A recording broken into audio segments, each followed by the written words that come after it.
I'm going to call the meeting to order at 7 p.m., 9/25/23, and this is a reconvening of the meeting of 9/11 hearing. So I'd like to introduce everybody. I'm Suzanne Ryan, Vice Chair, acting in the stead of Audrey Klein, who's recused herself. Sarah Silk to my right is clerk. Luke Frudenberg is down at the end of the table, and we three are voting members. We have Sabette Strawman, who is to my right, who is an alternate, and Kate McMahon, who is an alternate. At this time, I would appoint Kate and Sabette, Kate in the place of Chuck and Sabette in the place of Audrey. Sabette, have you viewed the video and read the minutes and studied the application? Great. Microphone. Yes. Okay, we reconvene this continued hearing of 9/11/23, an administrative appeal of a building permit for the construction, the conversion of the space above the garage into a duplex per building permit 7/26/23, number 202-3000-468, lot 217013, Mr. Beckworth, in the C1 Central Business District, under zoning authority 175-89, size requirement, and the interpretation of 175-128, specifically 173-21, zoning regulations, stormwater. Jurisdiction. The board takes jurisdiction under 676(5), Roman 2, parentheses B, and has the authority to hear and decide appeals if it is alleged there is an error or a determination of an administrative official, and also under 674-33-2, ZBA has the authority to reverse or affirm in whole the request. I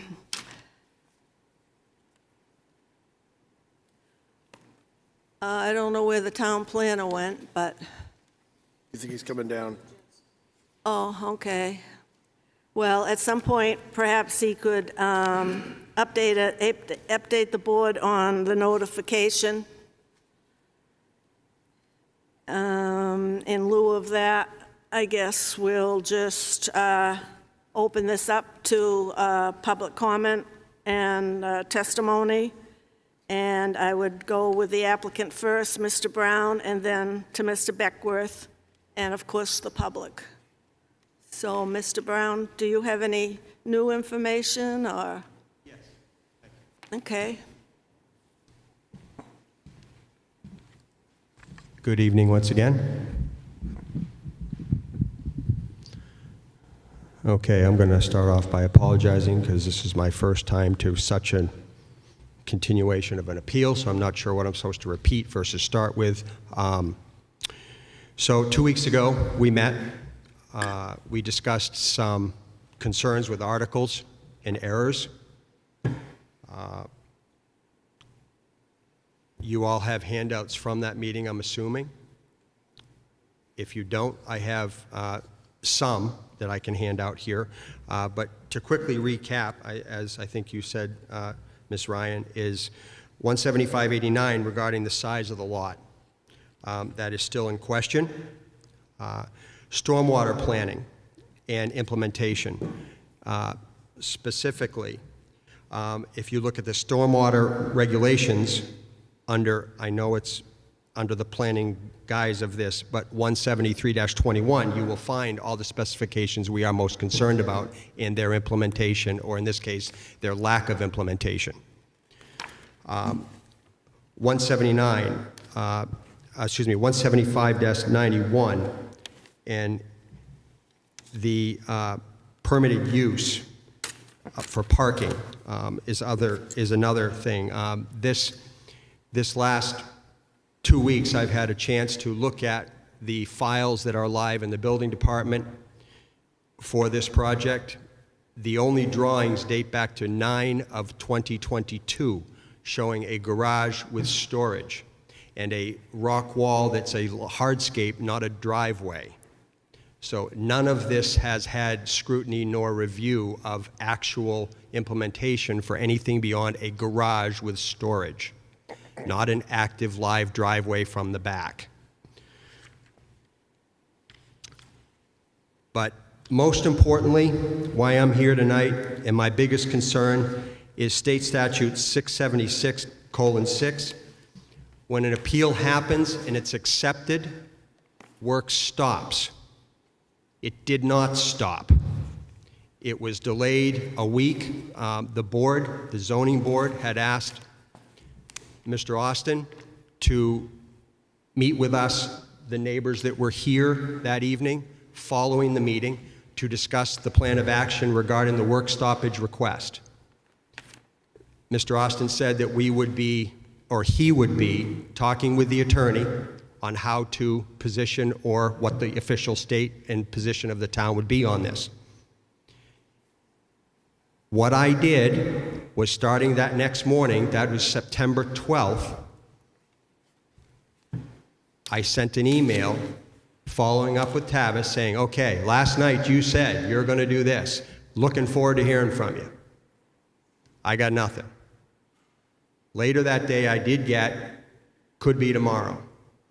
I did the very same thing the next day. This went on for a week. In the meantime, Tavis, do you have the availability of those videos? Sorry, address the board. Oh, I'm sorry. Could you please ask Tavis if he has availability of the videos I've presented to him this evening? Could we please play the first one? You're looking for the mower or the The other? mower, please. This is most important. I want people to pay attention to the screen. This is my backyard of my summer exercises trying to mow my lawn. This is really the heart of why I'm here. Thank you, Tavis, for presenting.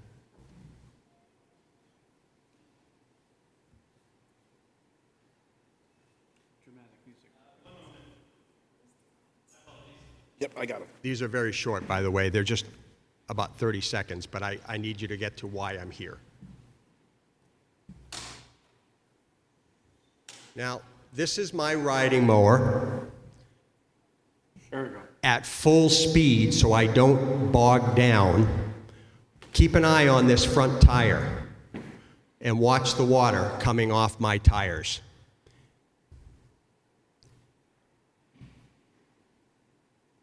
You may not see a great effect on this screen, but there's water just pouring off these tires. That's the high end of my lawn, not the low end. I can't mow the low end reliably. This is why I'm here tonight, ladies and gentlemen. This has been 20 years in the making, and we can't afford this anymore. Okay, it's about done, but thank you for your time on this video, and I'll continue, please. So, I was given the response, we're going to try, please don't play this one yet. Thank you. I was given the response that we're going to have or attempt to stop the duplex work. Well, when this project went from an ADU to a duplex, the entire specification changed, not just inside the building, but outside. Requirement, drainage, everything changed. So there was a lot of, I'm going to say, in my opinion, dancing around the hard fact here of this had to be stopped. It wasn't stopped. We took a week. We watched Mr. Beckwith accelerate his work schedule to get this done aggressively. Now, before I continue, I'm going to have you watch this video and pay particular attention to the date, because it's 2 days after I said in this room, this is going to be disastrous if this is let go. Watch this video.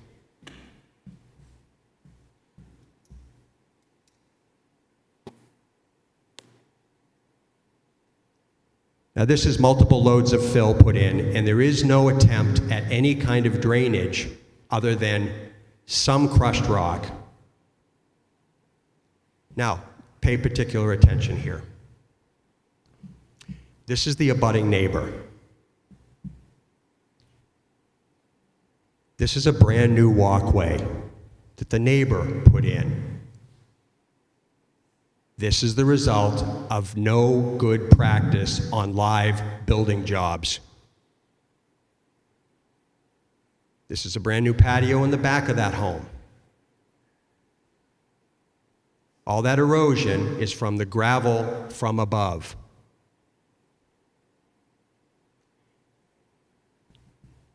Now, the reason I bring this up is anybody that's been in the building trades for any period of time knows there's ways that you can minimize this. I'm not here to say that some of this isn't possible given a torrential storm, but there's no attempt to try to minimize abutting damage, which is really why, again, I'm here, is try to do the right thing where reasonable. That has not been happening here, and historically that has not happened on Libby Street. So, tonight's piece, any copies?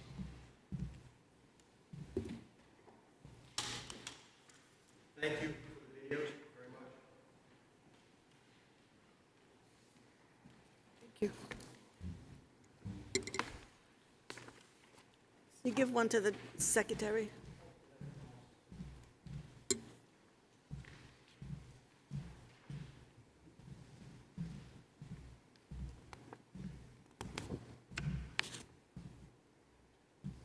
Okay, so a week later, from the September 11th meeting, Tavis notified me that a work stoppage had been ordered.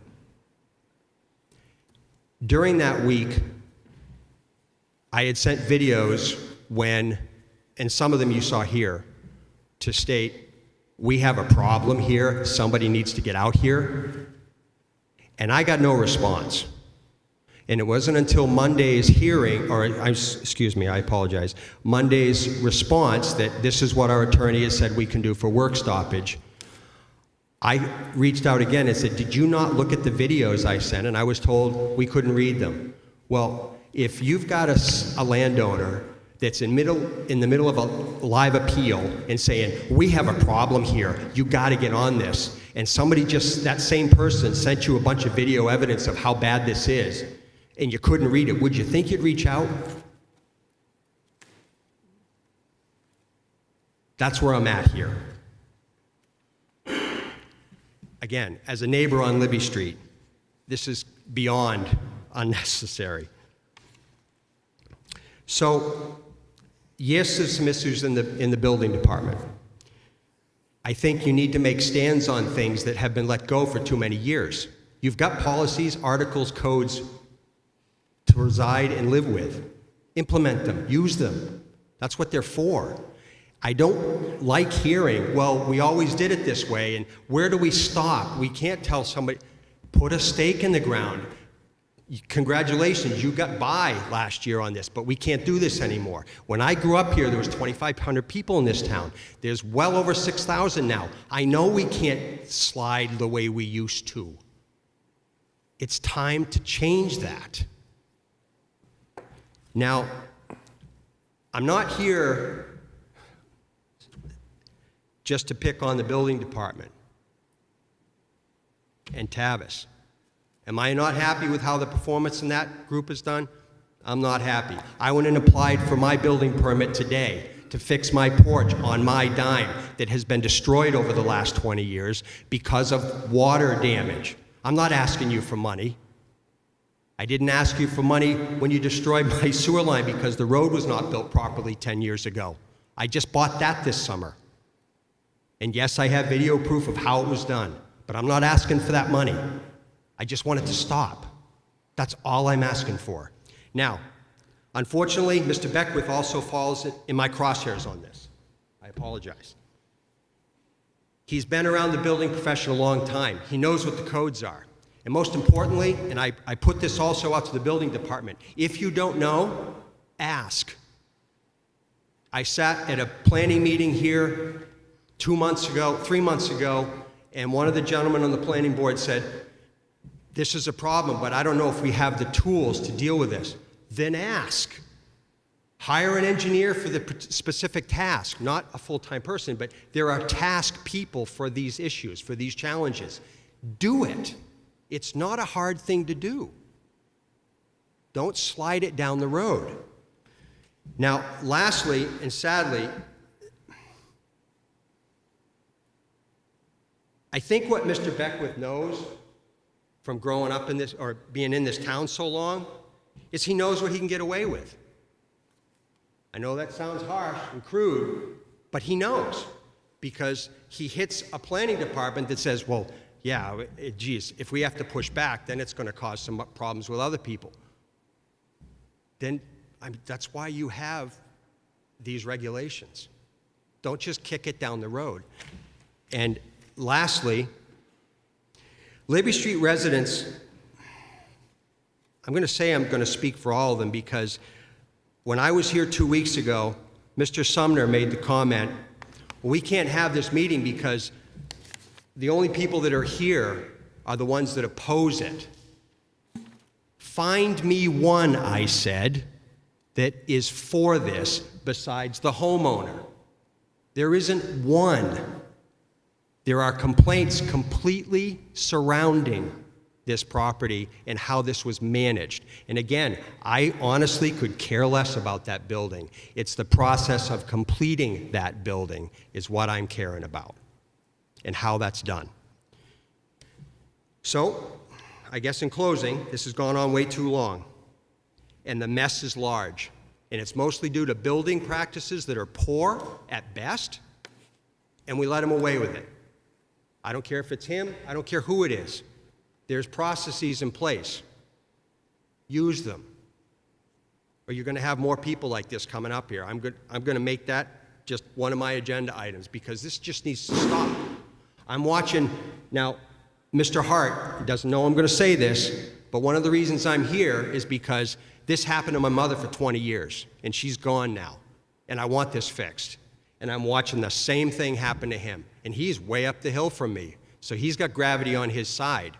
I do know that Mr. Beckwith, this past 2 weeks, has been reaching out to service providers, trying to get them to sign testimony that the water hasn't changed, right? Well, everybody he's asking is uphill from me. Haven't asked me that question. Over here, please. I'm sorry. Mr. Beckwith has not asked me that question. I would welcome that question. So in closing, I respectfully hope that this permit is denied, that this continues the way it is. Thank you. Before you Yeah. conclude or sit down, Yeah. do you have a copy of your application in front of you or with you? I don't know if I do. I'll check. No, I don't. It was August 23rd. Yeah, you can borrow this one, because Okay. I'd like you to read into the record what it is that you're applying for relief from. This is your, You'll have to forgive me, applying for relief from, I'm not sure from the what you mean. building permit. I thought you were talking about the application for the appeal. Well, My that apology. is. That is. That's what you've got in front of you. That's your application. Right. So, Tavis, I was going to say, you're appealing the Tavis? building permit because why? Oh, why? Okay, will you please read from your formal Yes. application? yes. Let's see here. I talked about the land size for the appeal. Talked about a what? Land size. The lot size. Well, we've read into the record, the clerk read into the record the location Yeah. and so forth. So yes, read from, yeah,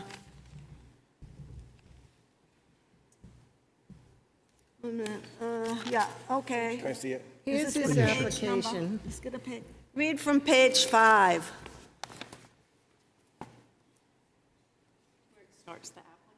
Yes, that's the beginning of the application.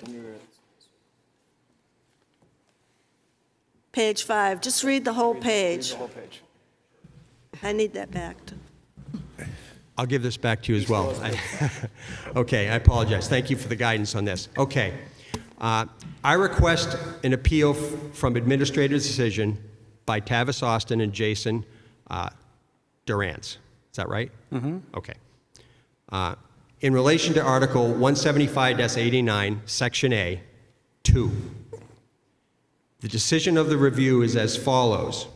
Approval of permit number 20230000468 to be redefined as a duplex with a map location of 217, Lot 13.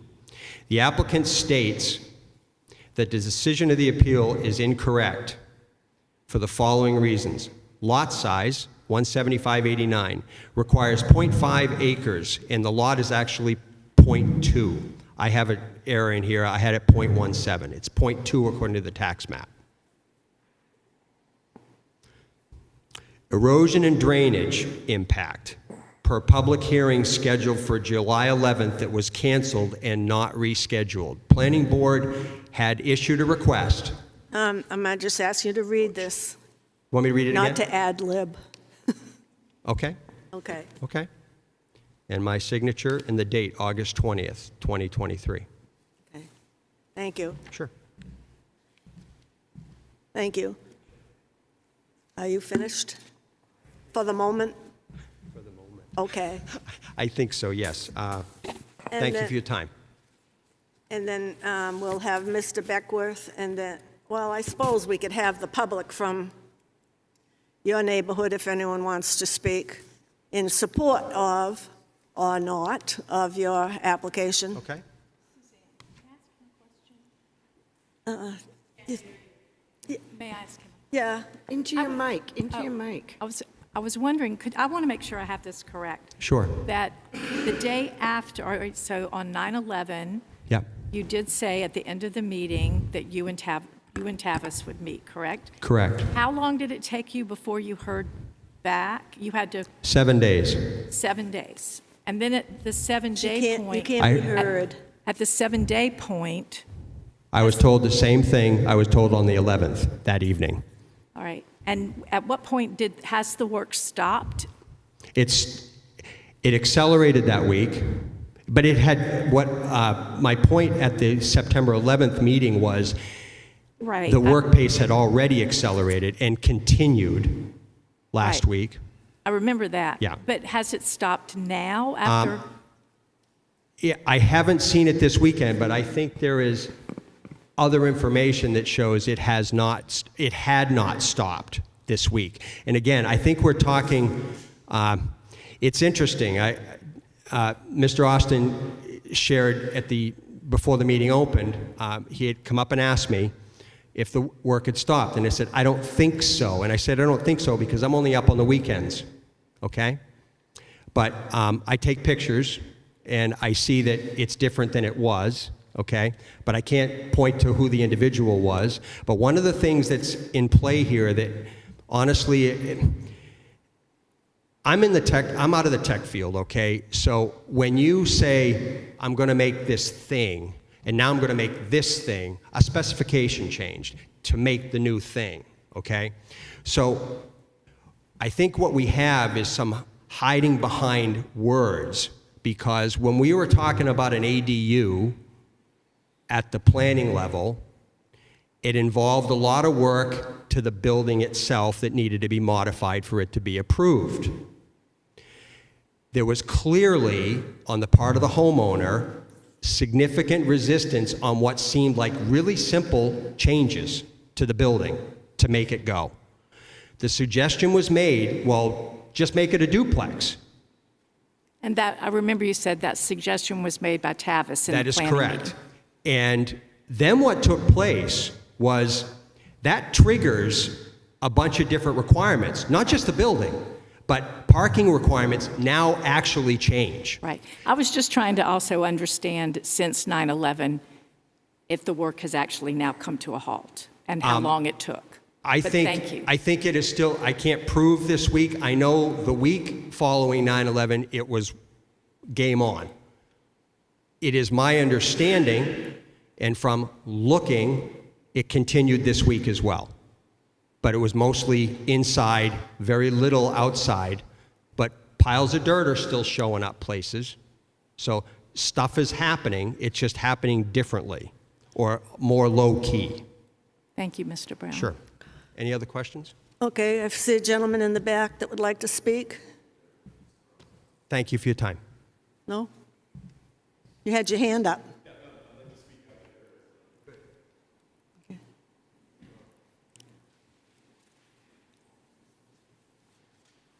And please state your name for the, Good evening. My name is Dennis Hart, and I live at 20 Libby Street, which is the direct abutter of Mr. Beckwith. And I just want to state for the record that I do support Mr. Brown's appeal. And I can also state that I am personally witnessing the effects of the change of runoff and erosion from what is happening up the hill from me. And that's all I'd like to say. If you have any questions, I'd be happy to answer. okay. Thank you. Good. Okay.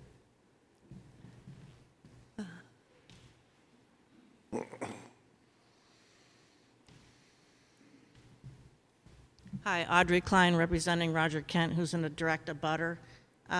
Roger's concern about this originally with the ADU was the parking situation, whereas the Beckwiths have parked along Libby Street in front of Roger's garage doors for a long time, and he's concerned with the increased requirement for parking, that's going to become a bigger problem for him.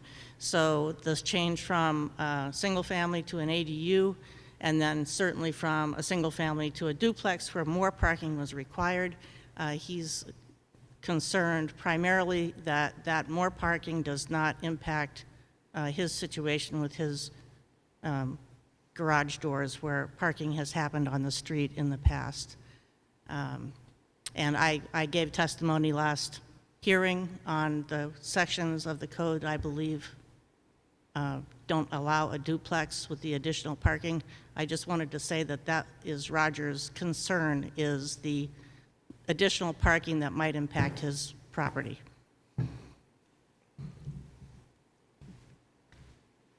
Anybody else? Okay. Mr. Beckwith or his attorney, you're up.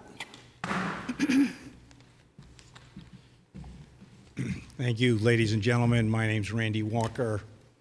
I work for Walker & Varney in Wolfeboro. I'm here tonight representing Robert Beckwith and the Beckwith Family Trust, which owns the subject property. Procedurally, a couple of things. At the last hearing, Mr. Beckwith advised this board that he did not get notice. And on a 3-2 vote, this board decided to go forward. And I'm not so sure that is appropriate, and so I just want to reserve for the record rights if this case should get appealed to raise that in the future. Number two, the chairman of the board recused herself, but I believe after she participated in some of the hearings, and again, I reserve any rights to claim that is not appropriate, is the way that recusal occurred, and it didn't occur sooner. Particularly since Mr. Beckwith did tell the board, just to go back to the first point, that he didn't get notice. And as a result, I believe this board allowed a lot of testimony. I'm going to guess 90% of the testimony that came in last time, totally irrelevant to this appeal. And if it had been in court, and I'd been here, I would have been objecting, which I almost wanted to do again with Mr. Brown, because he's talking about things that are not in the appeal. In this court, Could you move the microphone a little bit higher? Sure. Yeah. Does this help better? Yes. Yeah, the acoustics in this room are not good. Let me move this over. And if you can't hear me or I lose you, by all means, interrupt. And similarly, in reverse, if you could all speak into your microphones, I think it makes us all hear a little better. But back to the first point that Mr. Beckwith said he didn't receive notice, and as a result, a lot of the information that this board received was not objected to. And I did think it was not relevant, and I'll address it as I go through. So Mr. Brown filed an appeal on August 21st, or the 21st, had some issues, was resubmitted like on the 23rd. So give or take, a couple of days in that window. And so if we back up 30 days to July 21st, The question is, what's the status of the property then? Because you can't appeal anything prior to that. It can only be after that, within the 30-day appeal period. And if we just look historically at what happened to this property on October 4th of 2022, almost a year ago, Mr. Beckwith applied for a permit to build the building that you see there today, which was supposed to have a garage in it, storage space, and a deck. So we got the permits for that. The building went up last year. Before winter, he had it up last year. And then he got a certificate of occupancy on June 21st of this year. So that building is up, approved, and fully legal and not appealed in any way. And all the Excuse me, Randy? He got a CEO on 6/21, what year? 2023. 2023, okay. Yeah, this year. Could you lift your mic up just a little tiny bit? Sure. That's better, thank you. That better? Yeah, thank you. And keep interrupting me if you can't hear. So he applied for a permit October 4th of last year, roughly a year ago, in accordance with the terms of that permit, built the building, did site work, did a whole bunch of things, and got a certificate of occupancy from the town on June 21 of 2023, indicating that all the things that he was supposed to do, he did, both inside and out. So really the only change that we have since June 21st is the inside of the building. Can it go from storage to an ADU? That was withdrawn. Can it go now from storage to a duplex? And again, that's all internal. All he has to do is really comply with the codes, life safety codes and building codes, because the site itself on the outside has already been approved and there's already been a certificate of occupancy issued for that. So if you look at the complaint, the appeal, it complains primarily about the process, I think, that Mr. Brown, who I did chat with about a week ago on this, and he has had issues with the town and raised issues with the town, I think, for the past 20 years. This is not just a new issue, that he does believe that there's been an ongoing problem. It isn't just a current code enforcement officer and town planner, but over the years, stretching past 2 decades, that there's been ongoing problems, part of which have caused this water problem that he has on his back lawn. He, of course, is the low spot there, and as we all know, water does flow downhill and naturally is going to go there. But there's been a lot of construction over the last 20 years that's exacerbated the problem, and not necessarily from Mr. Beckwith. There was a picture that showed some silt in the driveway for Mr. Hart, which is one property down, but after that is the frontal property and then the Brown property. So the Brown property is actually 3 properties away. He's not a direct butter, not even 1 property away, he's 2 properties away. And I didn't hear any suggestion that this water was actually getting down to the Brown property. But in his appeal, he basically raises, I think, one issue, and that was the lot size. He cites just one section of the article, 17589, for the proposition that there's not enough acreage there. And that's really the only section of the ordinance that he cites in the appeal. So let me just say what I think he didn't raise. He didn't address stormwater. That's not in the appeal. He didn't address parking. He didn't say there was a change of use. Didn't challenge the use at all. He didn't challenge the right-of-way. And so all the testimony, I think, on all those issues are not appropriately before this board, which acts as a quasi-judicial board. And the only issues that you can address are those that are raised in the appeal. This isn't trial by ambush, as a judge once said several years ago. And if the issue's not raised in the appeal, then this board does not have jurisdiction to raise it. So let's just focus on the one issue that I think he very clearly raised, and that's 17589, which is entitled Minimum Lot Area. But before I drill down on that section is in the commercial business district, and the purpose of that district is to have a healthy mix of commercial and residential property. We have a need for ADUs, we have a need for duplexes, we have a need for multifamily, we have a need for residential housing, and that's exactly what Mr. Beck was trying to do. He's trying to have a duplex, another apartment. And I think Audrey at the last hearing said, we don't object to the use itself because we have a need, for that use. Because there is a massive shortfall. So the section 175-89 down in the commercial business districts is entitled minimum lot area, and it says that 21,780 square feet is required for a single-family lot or a duplex. And Mr. Beckwith doesn't have that. He's got less than half an acre. But we don't care. The reason we don't care is because he's not creating a new lot. If he was creating a new lot, absolutely would need half an acre. If he was subdividing, he'd need half an acre. But he has an existing, grandfathered, non-conforming lot. In fact, every single lot on Libby Street, on both sides of the street, not a one of them have half an acre. They all have houses on them, all have buildings on them. A number of them have duplexes. Not a single one complies with that requirement. You're not going to make those people take their houses down or say that they're not conforming. So I have a map that I'd just like to hand out that just shows the lot sizes.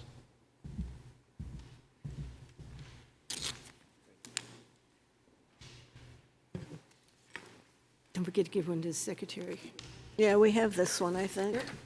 Yeah, we have.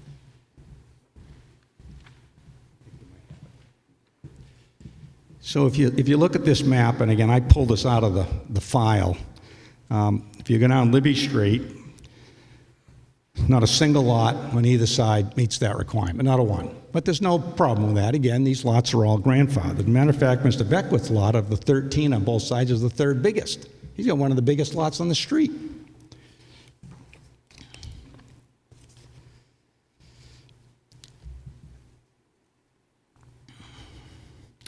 So, I have a question. yeah, sure. Would you agree that the map is correct in its acreage? The 0.20, would you agree that that's relatively close? I have no idea. I'm just using the town's recommendation or the town's information. Well, you presented it as part of your evidence, so I would have thought you would have given some consideration as to the size, given that the appeal is about dimension. I'm just providing it as a town record, which indicates what the acreages are for the point that I don't believe that Mr. Beckwith's lot is half an acre. He's something underneath that, but no one else is on the street either. That's the purpose of that point, is to say he's not the only one, that no one on the street is in compliance. And people on the street have done other things. Again, there's duplexes. They've had sheds put on and other things where this issue hasn't even come up. So why hasn't it come up? And the reason, I think, in part, is because it's a non-conforming lot. And the ordinance at 175 defines what a non-conforming lot is, and it's defined as a lot, the area, dimensions, and location of which were lawful prior to the adoption, revision, or amendment of the zoning ordinance, but which fails by reason of such adoption, revision, or amendment to conform to the present requirements of the lot. So the lot's clearly non-conforming as defined in the ordinance, and I've got a copy of that, which I'm happy to give you as well.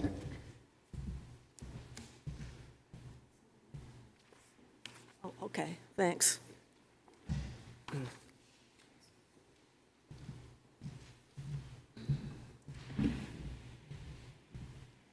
So again, not only is Mr. Beckwith's lot not conforming, everyone else in the street is in the exact same situation. And then we get to, what are the permitted uses in this district? In section 175-91 of the ordinance says at paragraph A3 that one duplex dwelling per lot is permitted. It starts off with one of the following dwelling unit structures is permitted per lot. This is a matter of right. This isn't, a privilege. This is a right. It's permitted use. And Mr. Beckwith is simply trying to have a duplex. And if this lot were vacant, I think you could put a duplex on it. If it was vacant, I think you could put a single-family house on it, just like Mr. Brown has a house and other people on the street have it. So a duplex is a permitted use on this lot, and it's not atypical for this town over the years to issue permits without a lot of extra paperwork for both a single-family home and or for a duplex. So we believe that the town has followed policies and practices for years and years and years, which has been followed again in this case. So the other thing is, what's the definition of a lot? And I pulled that from the ordinance as well. And a lot is again defined under 175 as a legally recorded and defined parcel of land. Again, that's Mr. Beckwith's property. His property, I believe all the lots on Libby Street have been there, I'm going to estimate, for over 100 years. This is not something that's new, grandfather that goes way, way back. It's a legally recorded lot. And if those of you who don't have an ordinance in front of you, I'll be happy to pass that out.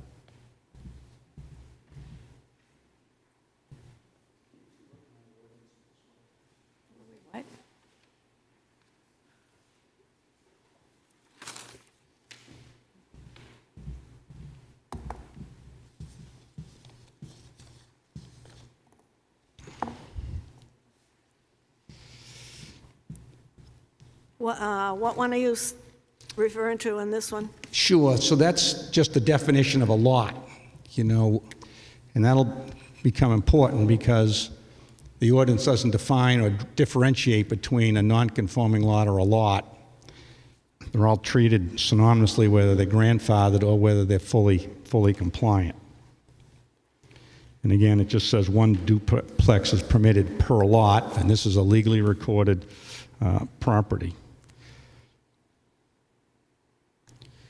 So it's our belief that when Mr. Beckwith came in for the permit for a duplex, which he applied in June for and was granted a permit in July and started work on that for a duplex, that permit was properly issued by the building department, whether that was the town administrator or the town building,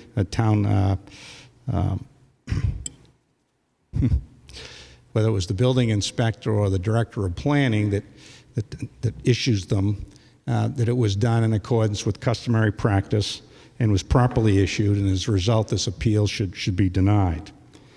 Now, in the minutes at the last hearing, Sarah indicated that this was a pretty cut and dry issue, and I'm assuming that cut and dry was that it's grandfathered, and therefore we don't really care about the half-acre requirement because the lot's grandfathered.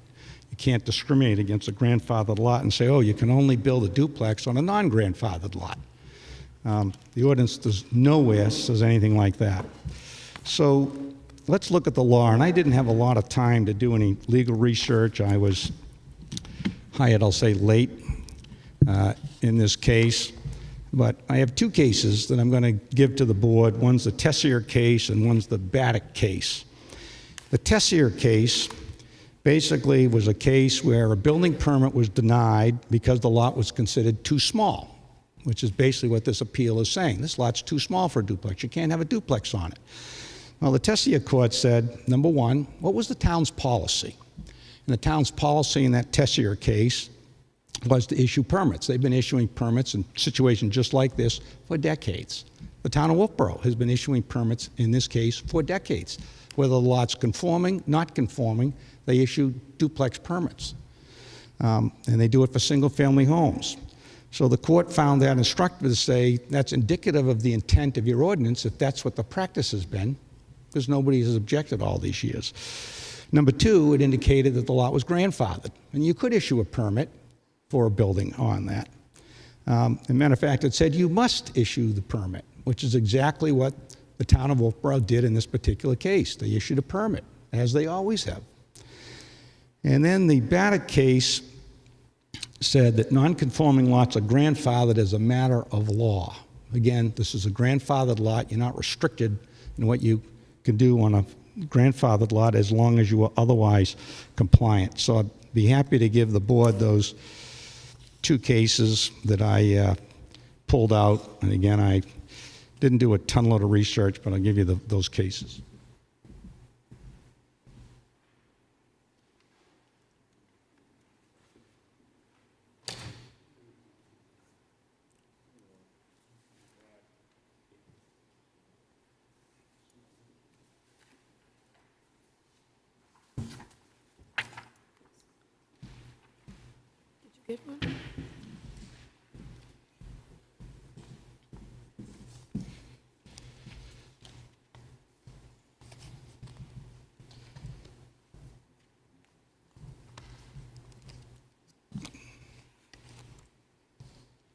So if we just take a quick look at those cases that I handed out, on the Tessier case, if you go to the 3rd page of that case, and I know the print's a little fine, and I don't expect you to just jump right in, but that second full paragraph down from the top starts with although. It says, although the zoning administrator had previously issued building permits to several different builders for similar lots in the immediate vicinity of the Plains Lane, he denied this one.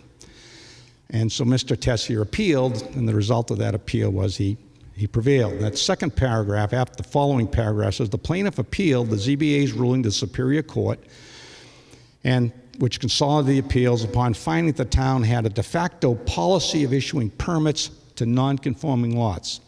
That's exactly what Wolfeboro has done for decades. It issues permits for duplexes and single-family homes on non-conforming lots. The next paragraph down says, on appeal, to this court, the town challenged these rulings on several grounds. The essence of the town's argument is the former zoning administrator was a renegade. So let's just stop on the word renegade. They basically said, well, we had this wild building inspector in the past was issuing these permits, and that can't be considered our policy, and that was contrary to the policy, and the court did not buy that argument as well. Didn't buy that argument at all. And in the middle of the page is a paragraph that says, in 1986, William R. Dretcher, the town attorney for the town, and by the way, this is the Tessier versus town of Hudson, says in 1986, William R. Drescher, the town attorney, sent a memorandum to the town suggesting that lots in existence prior to 1942, which is when they adopted their ordinance, were not subject to the ordinance restrictions due to a grandfather clause. Attorney Drescher's memorandum. Following that, various zoning administrations issued building permits on substandard lots, as long as those lots existed prior to 1942. And again, I've represented the Beckwith lots, been around for over 100 years, as has all of these lots on Libby Street. Anyway, I could go on there, but the gist of it was that it's totally appropriate to issue permits on substandard lots, don't have to meet this half acreage requirement because of this case. And then the second case, the Baddock case, again, stands for the proposition that as a matter of law, you're entitled to get a permit, which again is what I believe exactly this town did. It issued a permit, as it should have. Didn't do anything wrong at all. So I believe that's the only issue that was raised in the appeal, but as something that can be cited. Now, the appeal does make a reference on that page that the chairman had Mr. Brown read, and there was that second paragraph in there which says erosion and drainage impact per public hearing. Now, there's nothing that relates to that under section 17589. That's the only basis for the appeal, both in 2 spots. 17589 appears on page 5 in the appeal and on page 3. There's no other section of the ordinance that's invoked here. Matter of fact, he's very specific. It's 17589A2, not even just 17589, but only A2. But to the extent that the board believes that he can expand that to deal with erosion and drainages, I'm going to address them even though I don't think it's appropriate, and I don't believe this board has jurisdiction to address those issues. But nonetheless, if the board disagrees with me, I'll address them just to get it into the record. So he says erosion and drainage impact per public hearing scheduled for, so it obviously hadn't been held, July 11th, was canceled and not rescheduled. So I don't Excuse quite me, know any. Randy, where are you? I'm reading the page that you had him read. Page 5 of his appeal. Page 5 of his appeal. This one. This one. Oh, okay. Yep. And so it doesn't seem to even relate necessarily to this property. I don't know what section it's dealing with, but he complains about erosion and drainage issues. Again, no site. So then there was a letter, August 21, that Mr. Brown submitted. And I can't tell if he submitted it with his application or after the fact. It was after the fact, and it's not part of the application. If it was submitted with it, then it arguably is. And again, if the board is going to take the position that it was submitted with, I want to address the contents of the letter. But if it wasn't, again, I object to the board even addressing it. But he spends the first page of this letter basically complaining. And by the way, I sympathize with Mr. Brown in a lot of areas. He's obviously had issues with his property, and they seem to be ongoing and have spanned 2 decades. And he says in this letter, in the second paragraph, again, this is the one that was submitted either with the application or shortly thereafter, he says, for this meeting, I personally spent several man-hours preparing and gathering pertinent photographs with dates and locations of the last 20 years to show the decline of the land. So these aren't issues that Mr. Beckwith is causing.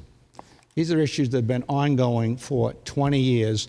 And so the water that's spinning off his lawnmower wheels, there's no indication that any of that came from the Beckwith property. None. He goes on to then talk about the ADU and the conversion, and the site visit was canceled again for the ADU, but none of those addressed the application or the appeal. On the second page, in a single sentence, he talks about the acreage issue, and then he says an increasing drainage problem which due to oversights just like this over the last 20 years. Again, it's a one-line comment that says he's had these problems building up over an extended period of time, again, 20 years, not just because of this particular application. Now, in the file, a letter from Dave Ford. I found a letter from Dave Ford, and I want to just show the board that letter as well. Just get my hands on it here. And I don't know if Mr. Brown submitted this, but I believe that he did. But in any event, it was in the file, and if you don't have it handy, I'll give it to you.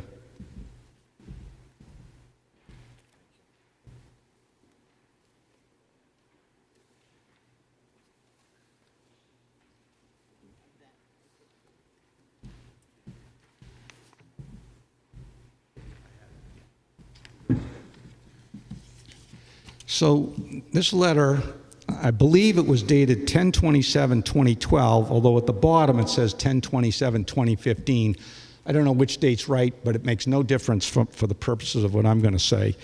But it says to Dear Connie Brown, and that would be Mr. Brown's mother, the town DPW, I just read the letter, it's very short. The town DPW will do the following to correct drainage issues at your property. Number 1, install 8-inch part drain. 2, install catch basin. 3, install stone under drain. 4, regrade and resurface driveway. Dave Ford. And down the bottom, Dave Ford note to Connie Brown acknowledging, that there were drainage issues. So this indicates again that there were drainage problems and water problems on the Brown property in 2015, 2012, whatever that might be. So obviously those issues go way back and are not new issues. And again, he's the low property. Was that work ever done? Say again? Was that work ever done? I have no idea. Sure. Let's presume it was done. That would be great. It would have taken some of the water that traditionally would have gone down on that property elsewhere if the answer is yes. If the answer is no, then it's been a problem that the town's been aware of and hasn't ameliorated. But Mr. Brown's lot is the low lot. You know, we have the church up at the top of the street. We've got a lot below that, Beckwith's lot, Hart lot, Fernald lot, Brown lot, and then Les Beckwith builders, of Beckwith builders, related but nothing to do with the applicant. And that property at the very bottom, apparently, according to Mr. Brown, was built up a little bit years ago and has acted as a dam, so when water comes down, it causes issues to his property. But that water has flown from those top properties, and it's going to go downhill. It's always going to go downhill. And to me, it's a little bit like Paul Zimmerman Shopping Center. When we get heavy rain, it's going to flood. It's just the water's going to go there no matter what we try to do to try to get it out of there. So let me just go through quickly Mr. Beckwith's permits. And again, I don't know if the board has seen all of these, but I'll hand them out quickly as to what he did get.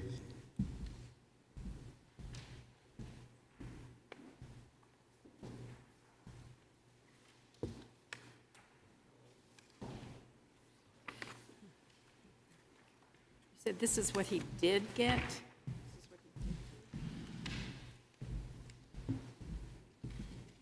So if I just walk through these and the dates. So the very first one, October 4th of last year, roughly a year ago, he obtained a permit to take down a building that was where the existing building was. Smaller, but it was in that same location. That same day, on the next page, he gets a permit for a 35 by 25 two-story garage with storage above and a 12 by 5 deck with stairs.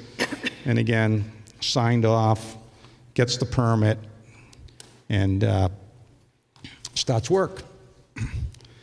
Does all the work, asks the code enforcement officer to come out on the next document, June 22nd. He gets a certificate of occupancy for everything that was submitted. You know, plans were submitted for the building, there were outside plans, and he gets a full sign-off on the building and the site at that time. And it says all work is complete, meets the code requirements of the various codes, and signed Jason Durant's again on June 22nd. And then the day before that, he actually applies for a duplex. The next permit application is, he applies on June 21st, doesn't get granted for a month. So on July 25th, he gets a permit to build his duplex. And he starts work on it immediately because he's trying to get going on it. It's already been sitting, you know, at the town hall for a month, so he gets it on July 25th, and off he goes to do the work. And as he indicated to this board, he didn't get notice of anything until September 11th, you know, some little under 2 months later. So that's the history of the permits on this lot, and he's worked in keeping with those permits. Randy, can I ask you a question? Sure. The second one says no ADU, the 10-422 says no ADU approved with this permit. Where is there a permit that says an AD? I don't see on 622, did it say there that it became, when did it say this even became an ADU? So there were, Mr. Beckwith was going to have wanted to have an ADU, convert the upstairs to an ADU. There were complications with doing that, particularly how you joined the ADU with the main building. But I mean, don't you have to have a permit? Isn't there something he has to complete if he's going to have an ADU? I don't see anything here that takes us down that path from... Yeah, I have other permits on the ADU side. We don't see them. But no, I didn't think they were relevant because he withdrew. Well, I think they are relevant because he went from ADU to duplex. This was the path No, well, he never followed. got it. He never got a permit for the ADU. He applied, Okay. withdrew it, submitted, he applied for an ADU, withdrew the ADU, reapplied for duplex, which is what you On have. Tavis's suggestion, Yes. right? Okay. The ADU didn't pass the planning board. Say again? The Hey, ADU did not use your pass, microphone, please. I'm sorry. The ADU didn't get the votes of the planning board. It never got to a I vote read with the the planning minutes. board. Pardon? It never got to a vote with the planning board. Oh. It was Well, withdrawn. there was a motion, No. and it was, I'm, a- No, the May I- ADU got to the planning board. right. And I think they may have had a continuance, but at any rate, it just petered out. It never came to fruition. So Okay. it never, that building never turned any portion of it into an ADU. Okay. It's still. It went it's straight to still- duplex, It was still a technically. garage, last I knew. Garage to duplex. Yes. New garage to duplex. Well, the garage is all approved, that's downstairs, it's the upstairs storage, which he applied for the duplex, started work on the duplex, basically is done with that entire duplex, and if this board denies his application, we believe he could get a permit tomorrow. But so you're saying he did all the work upstairs before he had a permit to either be the ADU No, or no, the duplex? No, I'm not saying that. I'm saying he applied for a permit on June 21st, got a permit on the 23rd, and in that window did a lot of work, but I was there today for the first time, and that unit is pretty much done. Yeah, it was on Zillow. Say again? It was on Zillow, so yeah, it was Oh, done. Okay. So I have I'm going to move sideways to a letter that Mr. Beckwith asked the gentleman that mows his lawn and the lawn of the people below him. And it's sort of interesting that we have a lawnmower picture, and I'll provide a letter that provides a slightly different twist on lawn cutting. So this is the person that cuts the Beckwith lawn and the property below, and he basically said, I haven't detected any difference in How far below? The next abutter, immediately to the right? immediately next to Butter, downhill, the Harts. So Beckwith and the Hart, and then there's the property, the Fernald property, and then there would be the Brown property, but Thank you. So can you tell us which lot that is? I can put his name. Okay, that's that gentleman that just spoke.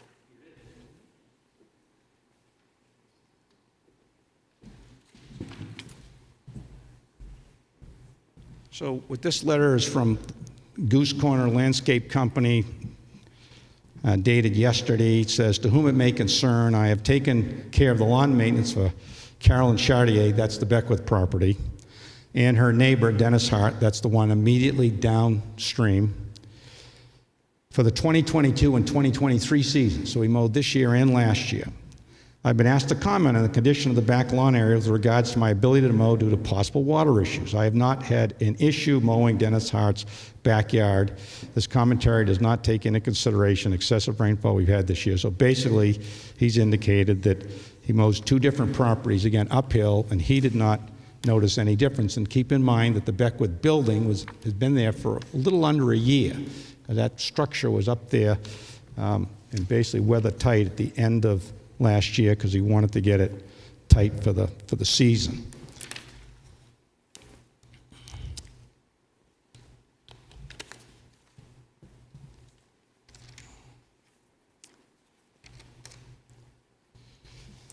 So I also have some drone shots of the property, and just want to show two pictures to the board that are a little dated.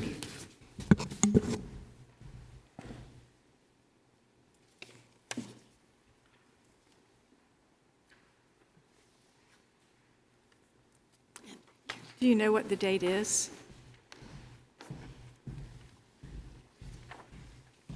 Randy, you said it was dated. Do you know what the date is? I do not know what the date is, but I can tell you they are not new. But Mr. Beckwith might be able to tell us the exact dates. But Well, it would be helpful to know before you do your presentation on it. I hear you, and I, you know when this one was taken? Yeah, okay. We'll try to get you some dates. So the first picture, the church is the big building in the upper left-hand corner. And you'll see there's a camper and a truck parked there. That's Mr. Beckwith's camper and truck. You'll see to the left there's a garage that used to be there. That was the garage with that sort of crosshatch window there. But also, if you look in the top right corner, you'll see the church rectory. That's the building up in the distance on North Main Street. And you can see a two-car garage. That's new at the time. That garage was not there when all these houses were built, you know, the Beckwith House, the Brown House, et cetera. And they've also erected a retaining wall for the church parking lot. Again, that was not there fairly new, I know, maybe 20 or 30 years ago. I'm not sure when it was built. But my point is that there's been alterations to the church property starting at the top. And then if you go to the second photograph, which you have to turn 90 degrees, the church is in the upper left-hand corner, and the church roof, right at the very top, dumps water onto the Beckwith property. And then you'll see the main house in the lower left-hand corner. That's not Mr. Beckwith's house.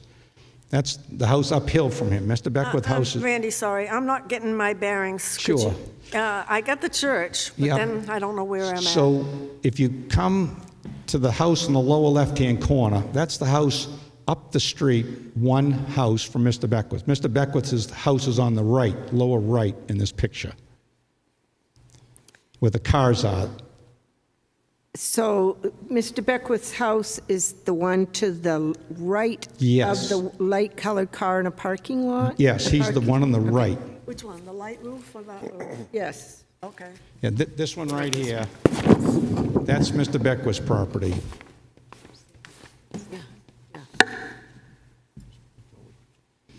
So the purpose of this is, you can see between the Beckwith property, again, the house on the right, that's the old garage that was there, that's now been taken down where the two cars are in front of. But if you look at the church roof dumps water onto Mr. Beckwith's property, and then the house uphill to Mr. Beckwith, you notice 3 roofs dump water onto his property. The house roof, then the addition, and then the garage roof from that house. So all of those roofs push water downhill. And by the way, the Beckwith house, this house, the Hart house, and the Fernald house, they're all the same. 4 basically identical houses you go down the street. This is just the upper 2. So Mr. Beckwith has the same problem that the gentleman, or whoever it is that are uphill from him, they dump water onto his property. And then if you look at the Beckwith property, you'll see that his roof, the 2 roofs plus the garage, those 3 roofs push water downhill onto the Harts.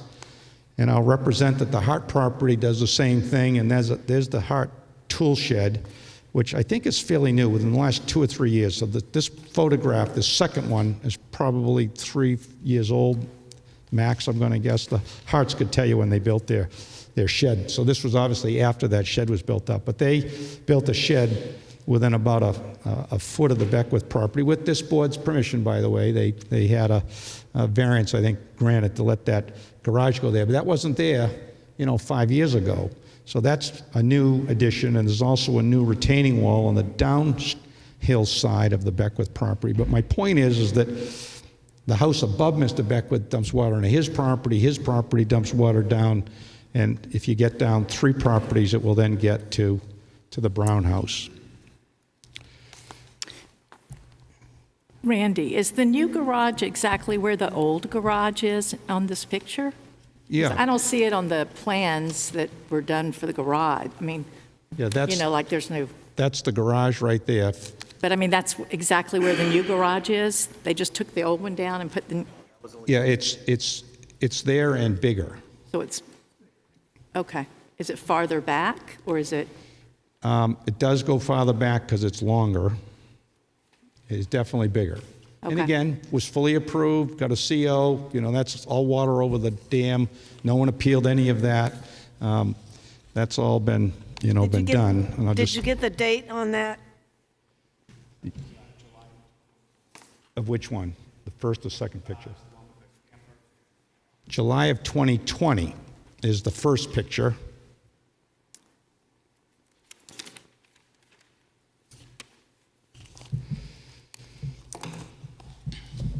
And just while I'm doing exhibits, and by the way, I apologize, if I had more time, I would have put them all together in one book and just given it to you rather than piecemeal. But I also have a picture of the church property, and the only reason I want to show that, I don't have copies of this, I only have one. It does show the boundary lines of all the properties going downhill. But the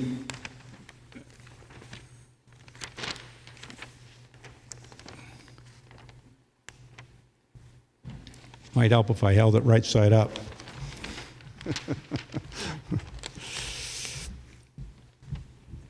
Thank you. Yeah, I didn't bring an easel, so thank you.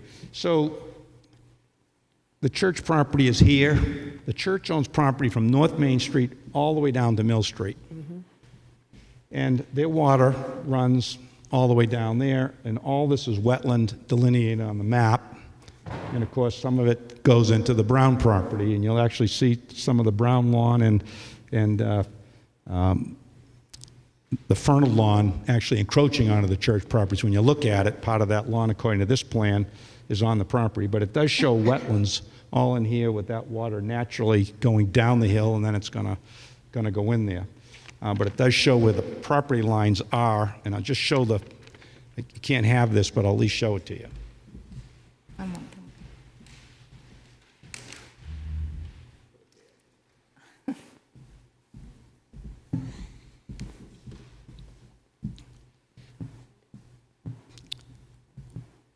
Can we double back for just a minute, get away from drainage?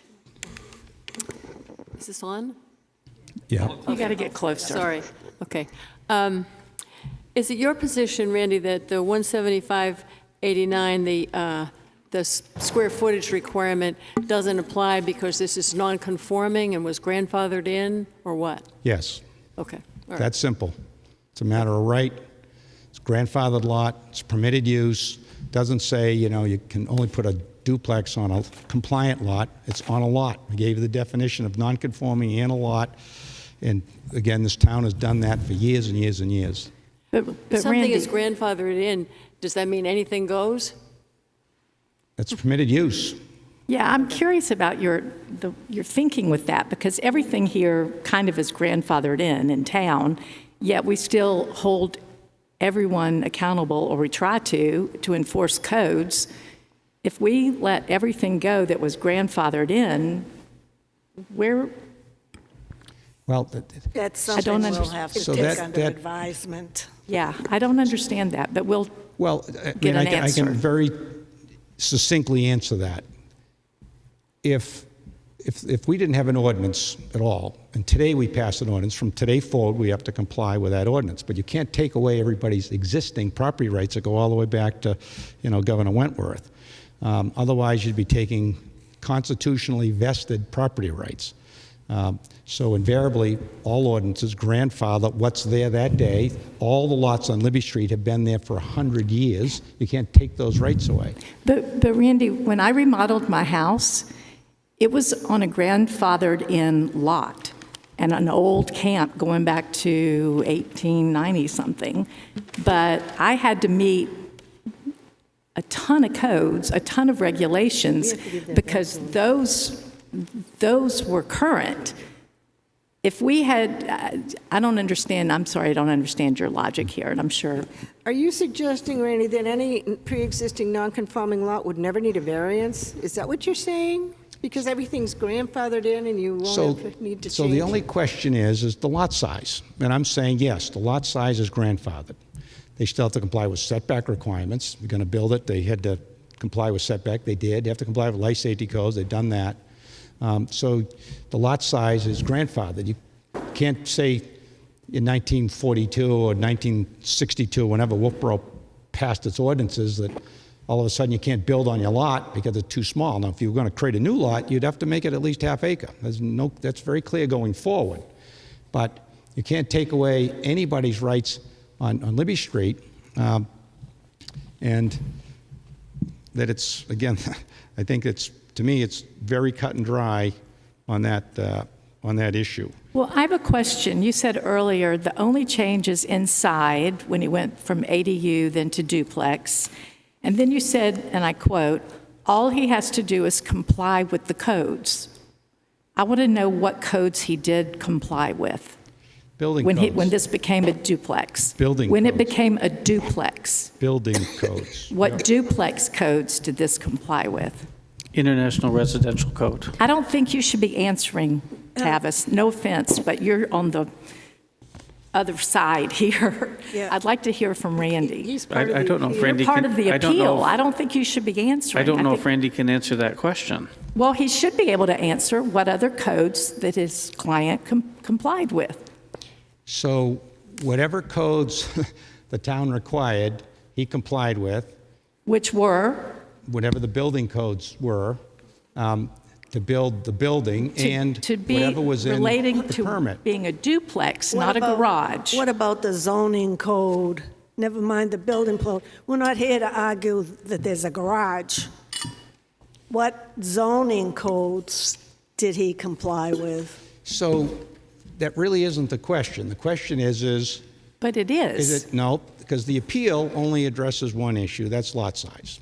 They didn't complain about any codes. They complained about one thing, 175,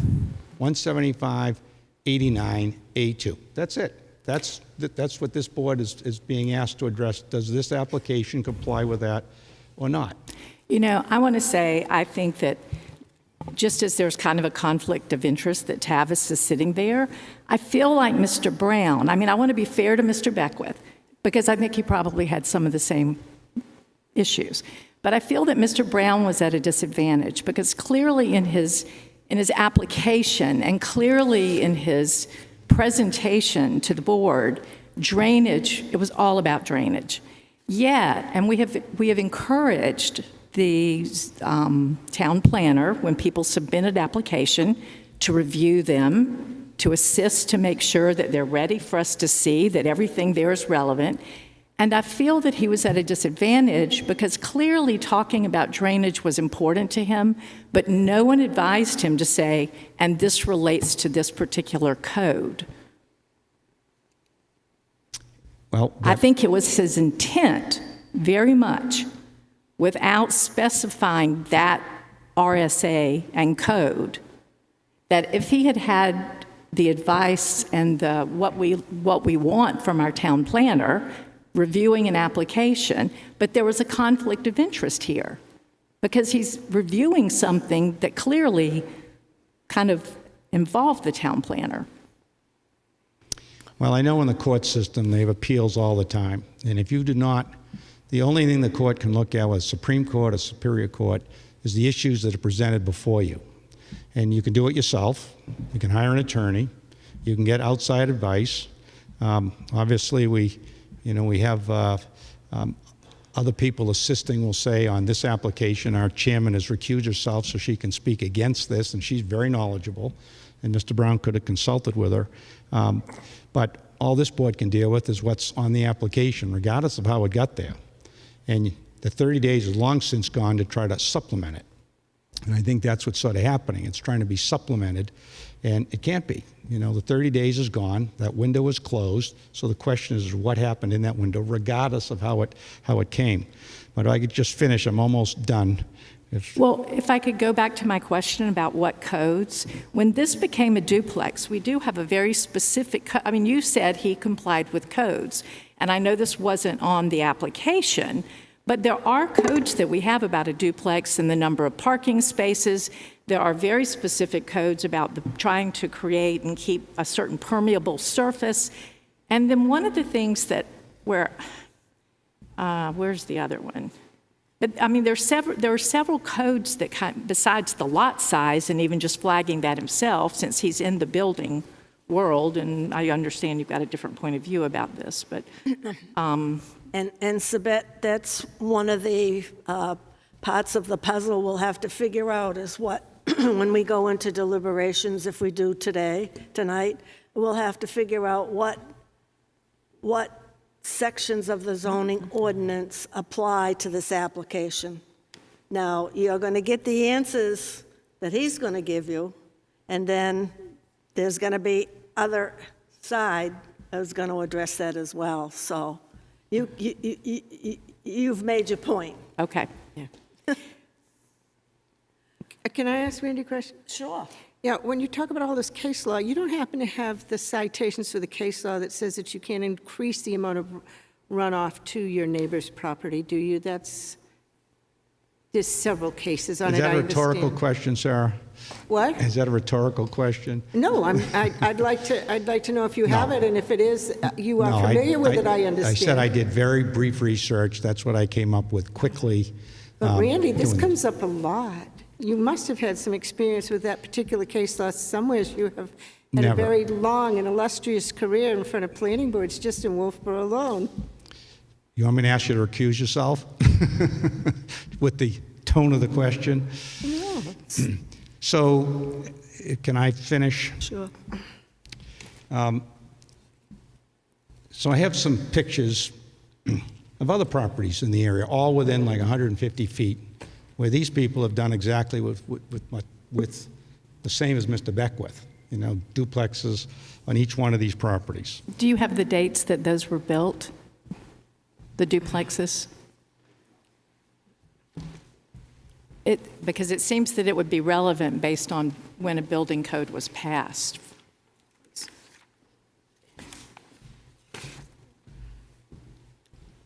So, Well, that looks like the 1800s. yep. So, again, I don't know exactly when these are, but you can see Full Belly Deli, and it's got 2 apartments upstairs, a commercial down. The next picture is Mill Street. The next one's Lone Wolf. That's recent, by the way, Sabette. And I don't think our rules have changed on this subject in quite some time. Lone Wolf, again, has got 1 or 2 apartments upstairs, commercial down. But these are all in the area. And the last one is the Kent property across the street, which I believe has an apartment upstairs and down. The point is that there's duplexes and single-family residences throughout the area that have all been approved over the years, all were grandfathered. Again, I don't know what the status is, but the point is this is not unusual to have an application come in, get approved, get built, and get utilized. So at the end of the day, you have really an application with one issue, which is lot size. And the second issue that you've raised, or at least has been brought up on the drainage, is that the Brown property has some water issues. Well, I think those are probably caused by a number of things. Number one, it's the lowest lot in the area. Number two, the church at the high side is going to dump its water downstream, which is in turn going to drop it onto the Beckwith property, which in turn is going to drop it onto the Hart property, and then Fernald, and then last at the bottom onto Brown. But in each case, from Mr. Beckwith's perspective, he's done what he's been required to do. He came in a year ago to the building department, submitted plans, which you have in the file. He built the building. Nobody appealed any of this. He got a certificate of occupancy. Nobody appealed it. And let's just presume, by the way, that he was supposed to have more. He was supposed to have parking. Let's presume he was supposed to have drainage, and that whatever plans are in there are inadequate. Nobody's appealed that. You know, when this started, that was a year ago, that was all done. The only question is inside the building is supposed to be storage in the second story. He's trying to turn it into an apartment. That's what he's trying to do. The garage has already been approved. The building's already been approved. The site work's all been done on the outside as shown on the plans, and he's got a CO for it. So we would respectfully request that, given his grandfathered lot status and his full compliance and following fairly consistent policies with the town over decades, that this board deny the appeal as it's been submitted. I'd be happy to answer any last questions you may have. I have a question. Sure. Can you tell me what the square footage is of the proposed duplex? The second story? Zillow said 700 So feet. wait a minute. 720? Oh, okay. Wait a minute. In the 700s, 700, 700 and something. give or take. Yeah, Okay. give or take. That's all I need. Sabette, did you have a follow-up? No. Randy, is there anything more you'd like to say at this time? Say again? Is there anything more you'd like to say No, at no, this time? I'm set for the moment. Is there any of the board members have any other questions at this time? No? Okay, so now we go, and did Mr. Beckworth want to say anything? If you do, you have to use the microphone because we can't hear. I guess, excuse me. I guess I'd just like to react to, I did not, for the September 11th meeting, I did not get a letter for us, so I had no idea. You people surprised me when you showed up at the house. I had no idea. So prior to that, I had a machine come in, and yes, I was going at breakneck speed, absolutely, because I have to pay for a machine. And Luke, everybody knows it's expensive.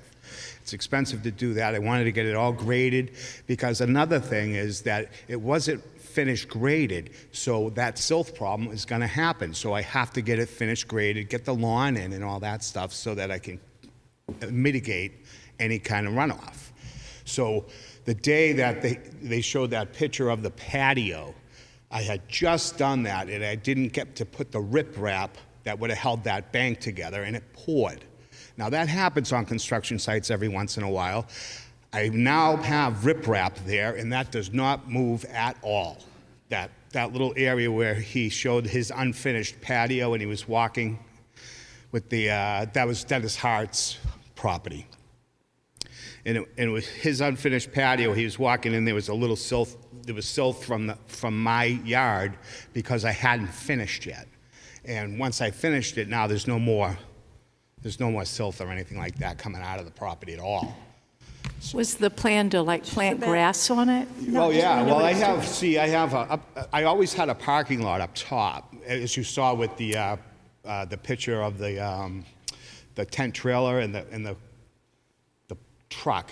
That was always a parking lot there. I stored boats there, cars, trucks, everything. So that parking lot was always there. The runoff would come down off the church into the parking lot. It was stone there, so it mostly sank into the ground.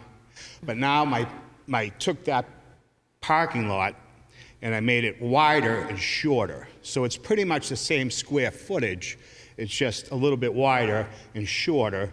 And I put 1.5 inch gravel in there, and that's all I'm going to do to it. And that's pitched towards the church so that it funnels between the church and my property and goes out my driveway. And it goes down Libby Street into 2 catch basins. Then the rest of the water that comes off of my back of my the back of the addition goes onto a bluestone patio and lawn. And the bluestone patio is pitched so it's away from the house and towards the church property, so it hits the lawn and gets absorbed by the lawn. Okay?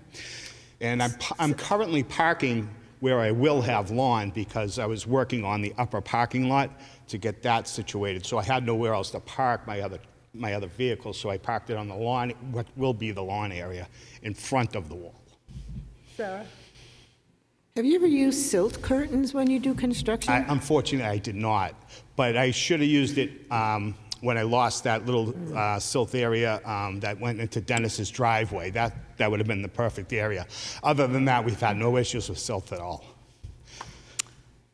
Question? Yeah, sure. Yeah. Tavis, would you, earlier I had asked about the notification. Can you bring us up to date on notification and up to date on a stay order? Although the stay order is not under our purview, it might be nice for people to know what's going on.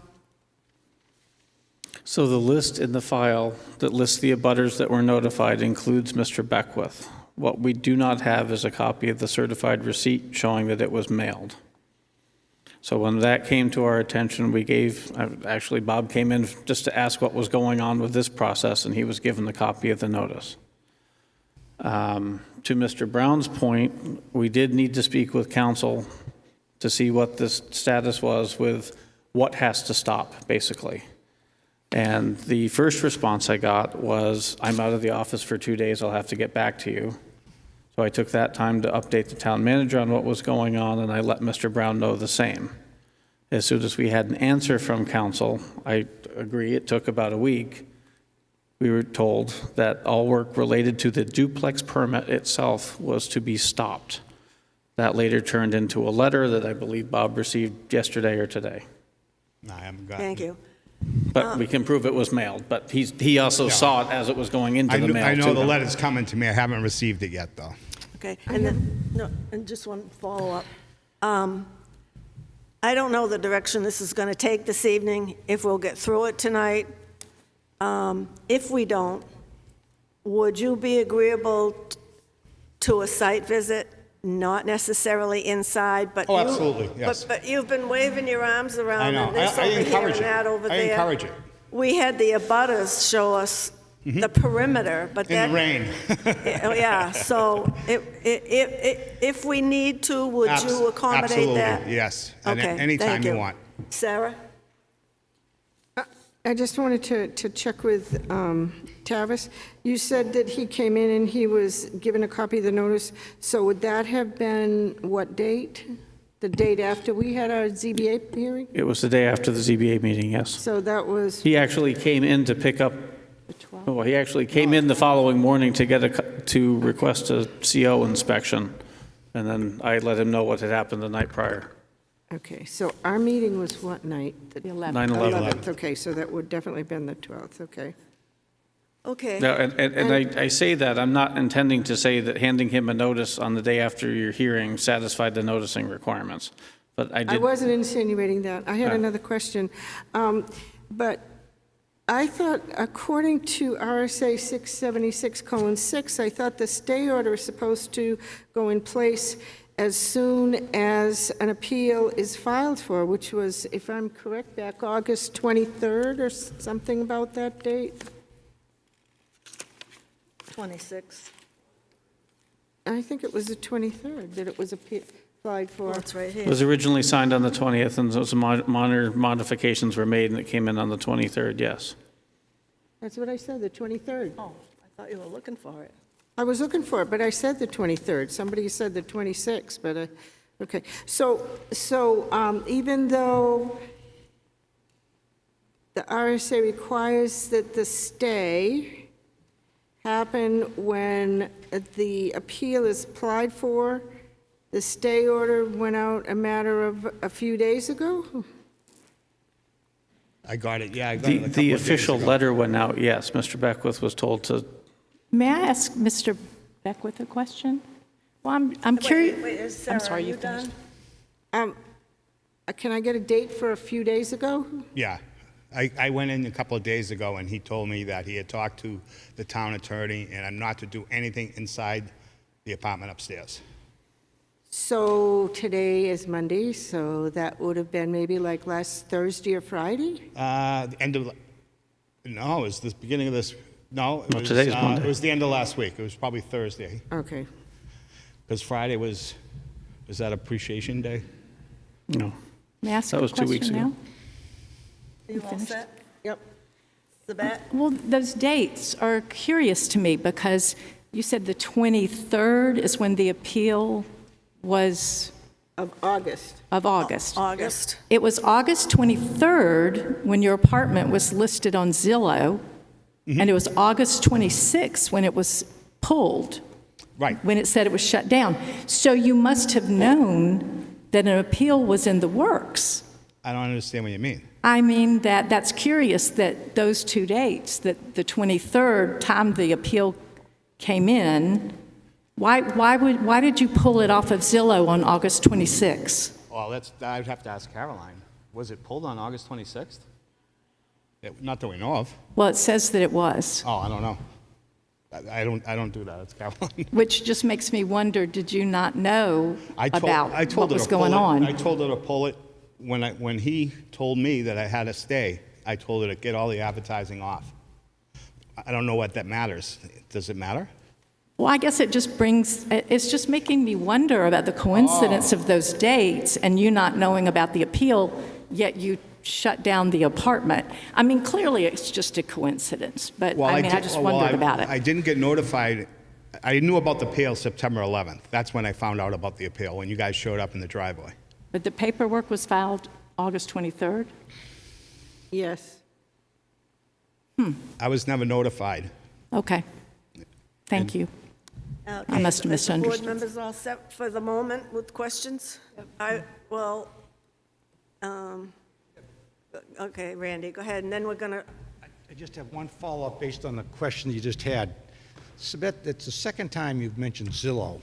How did you know about Zillow? Well, because I'm always on Zillow, I like to look at real estate in Wolfeboro. Right, so you And did so not- I just happened, because this case was up, I just happened to kind of, it just was on there as on and off. Right, so it didn't come through testimony in a Oh, no, hearing. it didn't. It's Okay. me always on Zillow, looking for a deal, You answered my which don't question. exist. okay, so just a minute, Mr. Brown, I see a different face that perhaps you'd like to come up. Bill? Bill Swafield, Wolfeboro. I own a property, I owned two on facing Libby Street, just sold one, but I still own 19 Libby. My question for the board is the notification procedure for abutters.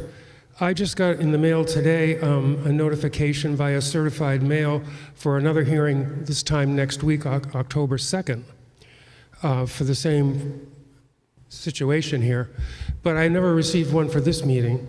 I only found out about it from a neighbor, and I don't recall getting any other certified letters for abutters for notifying me of the meeting, or I'm not sure what the procedure is for notification of abutters. What is an abutter? How close do you have to be? 19 Libby's about 50 feet across the street from Bob's property. But I'm wondering why I got a notice for next week's meeting, but not for this week's meeting, and who's in charge, and how is that working? It does not seem to be a consistent situation here. I just would like to ask about that. Where are you on this? 19 Libby. And you're saying you didn't get a notice on the first? I haven't got one for this meeting. The only one I've gotten one for that I can recall is for next week's October 2nd meeting. Where's 19? Did not get one for this Bill, one. Wait a minute. Bill, Help me. just a minute. Wait. On the map here, we don't see a A 19, 19. that's what Are I you was- the one directly across from lot 13? Do you see the Kingswood Press lot there? Can you come show No, us? these aren't labeled. No.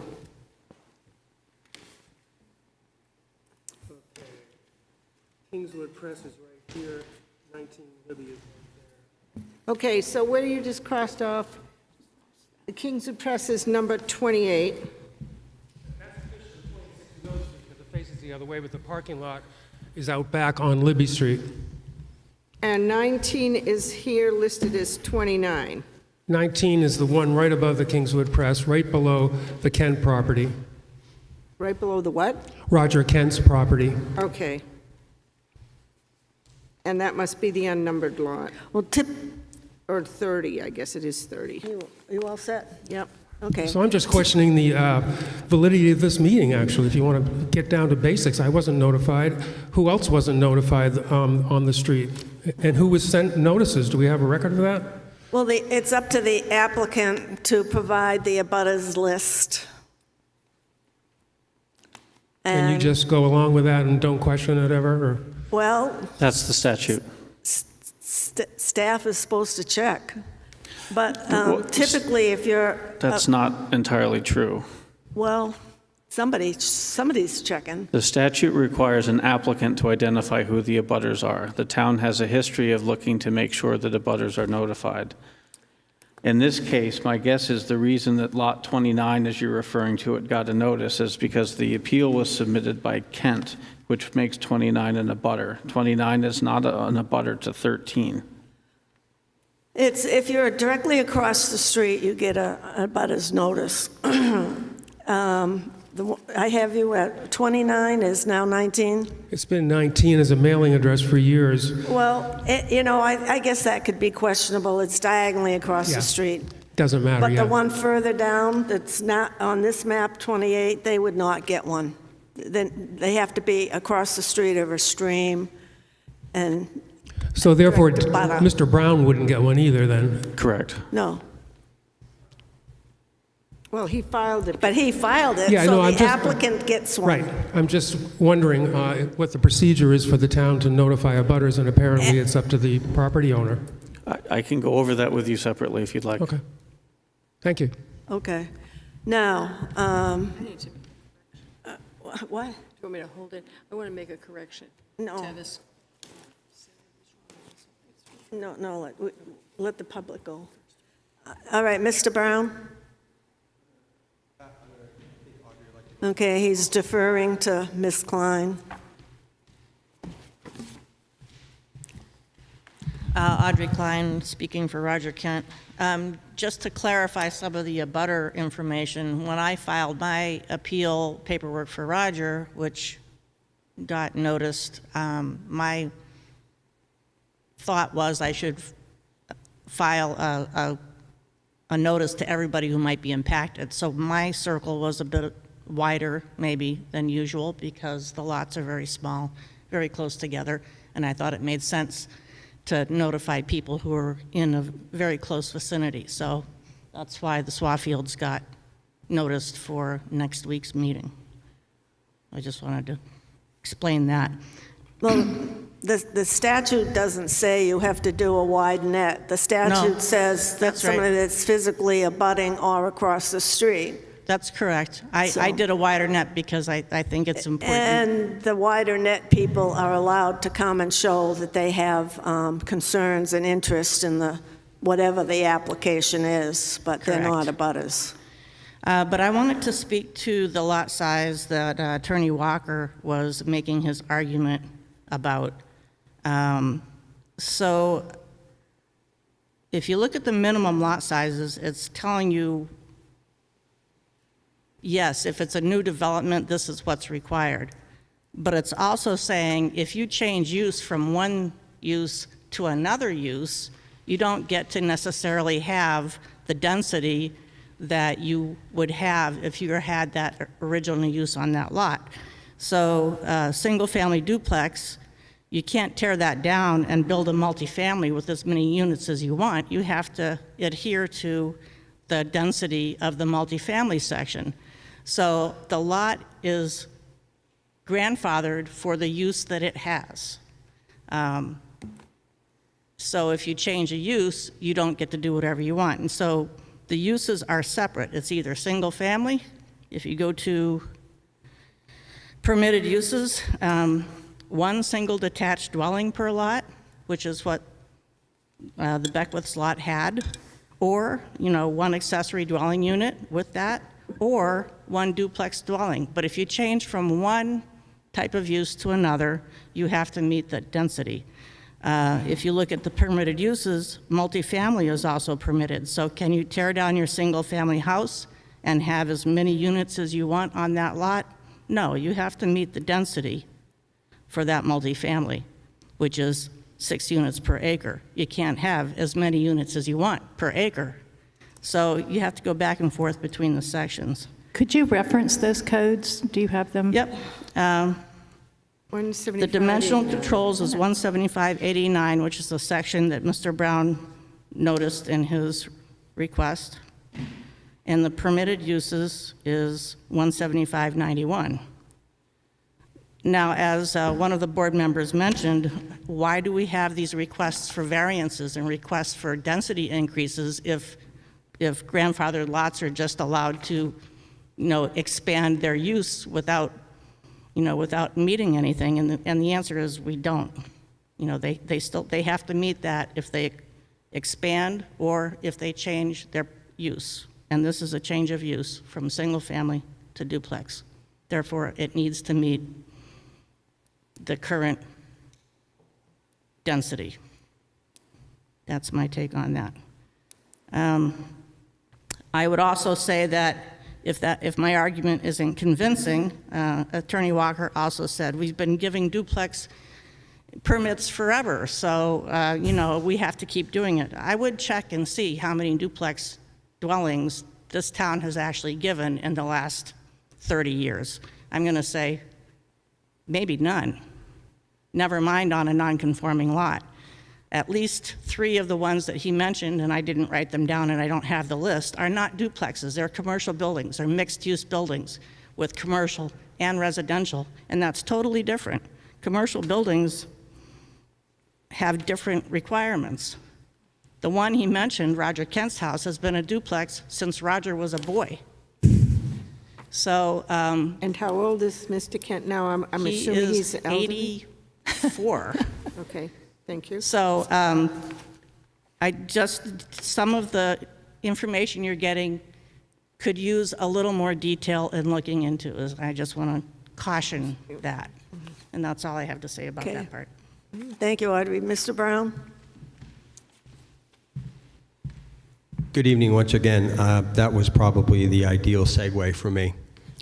A little more detail. I'd like to address Mr. Walker's comments on the properties he's suggested beyond Mr. Beckwith that's currently sitting here. I had been instructed that I've never done an appeal before, as I said earlier. This is a new landscape for me. But at the same time, I can speak specifically.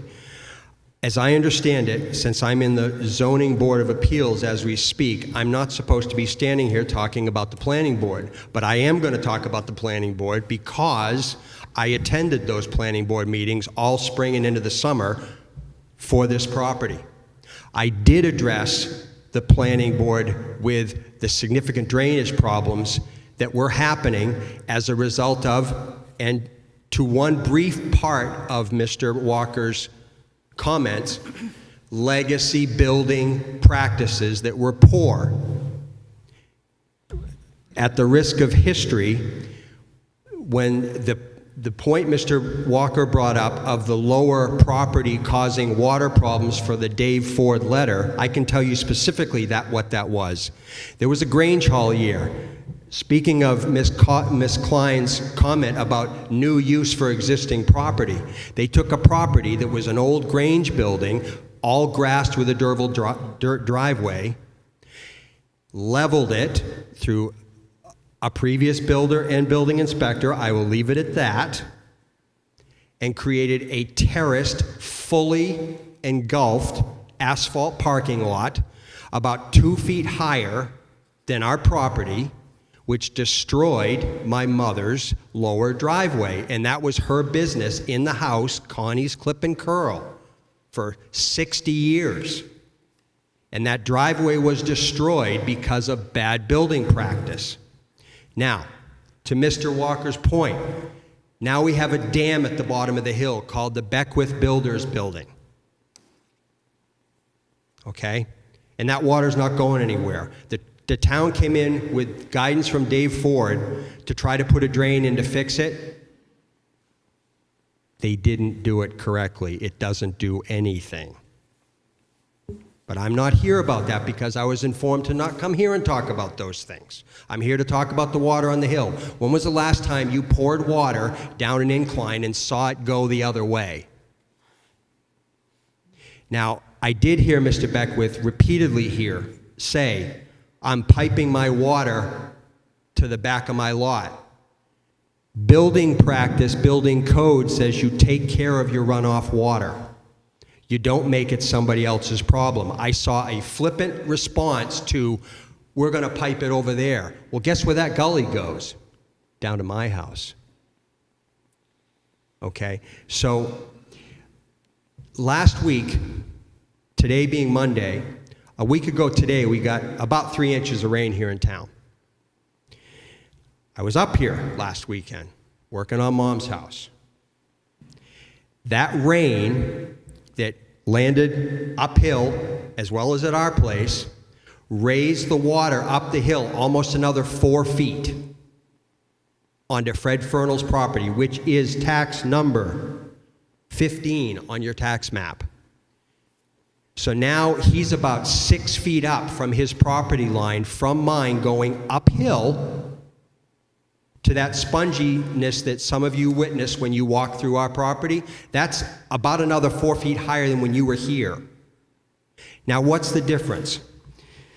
Again, you don't have to be a geologist to understand what's happening here. Water flows downhill. Yes, the abutting property to the immediate downside of the Beckwith property is going to see very little change in their water level because it's flowing downhill. Mr. Beckwith repeatedly over the spring and summer planning, or I should say mostly winter-spring planning meetings, said that that lot wouldn't change hardly at all. It's always been a driveway. Well, if you remember the few that were out at the the zoning board site meeting where we met in the church parking lot, if you'll notice or remember, there is no longer any topsoil in that whole lot. It's been removed. It's now a continued waterfall, so it will accelerate. And I'm just saying it needs to stop. We can't take any more. That's what I have.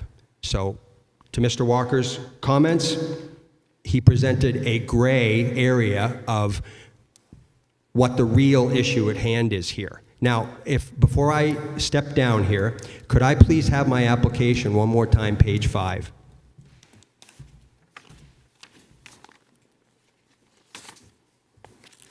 Which one? The one you read from?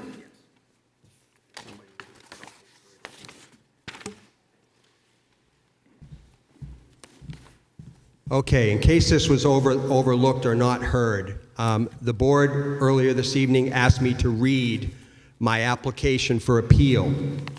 Now, before I read this, I'm going to point out some timelines for those that might not recall. On June 20th, I was at a planning meeting where I brought these significant issues up. Mr. Thurston sat at that board meeting and said, there's some serious water problems here. I don't know if we have the tools to deal with it. It's in the public record. You can see it, you can watch it, you can read it. Okay? Tavis was there. Roger Murray spoke up and said, there should be a site visit. This is a problem. The end of this meeting, schedule a visit. That was set for July 11th. I stayed on him, and if you don't know by now, you're never going to know. I tend to be pretty repetitive in emails if I don't get a response. So I was on this like you read about. When are we going to meet? When are we going to meet? The day of, it was canceled. Now, I'm 100 miles from here. So, okay, well, when's it going to get? Now, keep in mind the timeline, because this goes back to what Mr. Walker's talking about, time to prepare. He said he had little time to prepare. Let's talk about time to prepare. So, on July 11th, this meeting was canceled. Now, as a private citizen, I'm thinking, okay, it's going to be postponed to 2 weeks from now, the 26th of July. So I stand down, thinking that's going to happen. July 26th comes. I called some of the neighbors. What's happening with the agenda? I don't see it. Oh, he doesn't need to go now because he's applied for a duplex and it's going to zoning. And I said, what? How does that happen? Well, it's no longer a planning issue. Now I'm trying to navigate what's the difference. This is a problem. So over the next 2 weeks, I'm trying to figure out what do you do. So now I'm into the second week in August. How do you stop this? Water needs to be redirected. We need to have a plan for water. The planning board has repeatedly asked, we don't have a site plan, we don't have a drainage plan, what's happening there? With no feedback information from live site visits as to what is happening. But the progress moves. So on the week of the 23rd, I stayed here instead of going to work 100 miles from here and went to the planning department, and again, they were helpful. I said, well, what's this appeal process all about? I have no idea, but I'm told I only have 30 days, and I'm at August 23rd. So I had a lot to learn in a few hours. So I'm going to read this. And I forgive me, the people listening, because yes, I had one issue specific I could tie down, lot size. But you will also see in my written request for appeal, erosion and drainage impact per public hearing, scheduled for July 11th, the site visit, was canceled with no reschedule, no notification. So I'm flying blind here. All I know is this project's moving ahead and the water's increasing.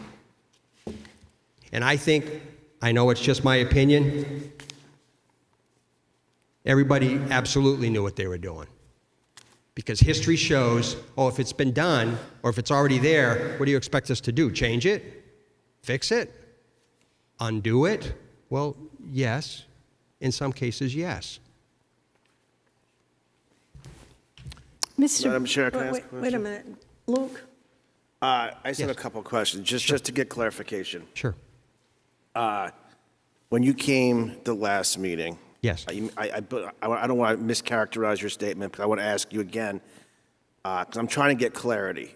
I'm trying to figure out, you said, I believe, and fix my words if they're not correct. It's okay. I really don't care what's going on inside the building. I care about the erosion issues that it's causing. Spot on. Okay. If Mr. Beckwith hadn't converted the upstairs, this or whatever, what he's done since building the barn, you would still have the same erosion issues. Correct. So, Well, let me clarify. keep going. Yeah, great. That's a good question. If we look at the meeting minutes for the several planning meetings that this was an agenda item, this was presented as the back lot has hardly changed at all. I've had my stuff back there for years. He's had stuff back there for recent years, yes. I was at these meetings where the questions were asked, well, if you're going to have access back there, what are you going to do about all the topsoil that right now soaks up a lot of water? Oh, I'm not going to pave, I'm not going to do anything back there. It's going to stay the way it was. Well, if you look at it now, virtually 100% of that lot no longer has topsoil on it. The existing property, the new property, to the point of water running off the row houses on Libby Street, which is what they are, except our property. If anybody cared to take that site visit, they would see all those row houses that produce all that water that I've just heard was an argument of validity for the water that everybody has to manage. My front lawn and my side abutting lawn with the fernals, which again is property number 15, is bone dry. I don't have any water issues with stuff coming down the street, coming off the roofs. I don't have any of those issues. Go into the backyard, which now is creeping forward. It's not staying to the back. It's making its way down, about halfway down his backyard now. It's coming because we're increasing the problem. Now, I'm not saying that the Beckwith property below us didn't cause a lot, because it did. But at some point, kind of like the whole mixed use thing and change, at some point you got to say, okay, so just because it was done once, it's okay to keep doing it. Well, it's a problem. And we have an opportunity to correct it with drainage. I mean, I will say, coming up over the winter, looking after my mom's property before we purchased it, Libby Street quite often was a hazard to drive down. Now, I'll tell you why it was a hazard. Some people were having problems with water in their basements. And somehow that's okay to pipe that live water during freezing temperatures to the street. I know if I did that down where I live, I wouldn't be here right now. I got one more question, because Yes. once we close the hearing, Yeah. I can't ask this question. Okay. And it's more of a question of statement. It's clear that you have had water issues for a very long period of time. It's No, actually. Okay. Because our lot used to be bone dry. We were the neighborhood hub for anybody that wanted to play baseball, camp, anything, that year-round, except if there was snow on the ground, was bone dry, all the way out. My And all the way follow-up out. question to that is, I'm asking this as a hypothetical question, just to get a clarification. If both, hypothetically, if both Mr. Beckwith and the town of Wolfeboro committed to coming up with a drainage solution for Libby Street, would that be something that you would entertain? I'd certainly listen. Okay. Thank you. Thank you. Thank you, everybody, for your time. I appreciate it.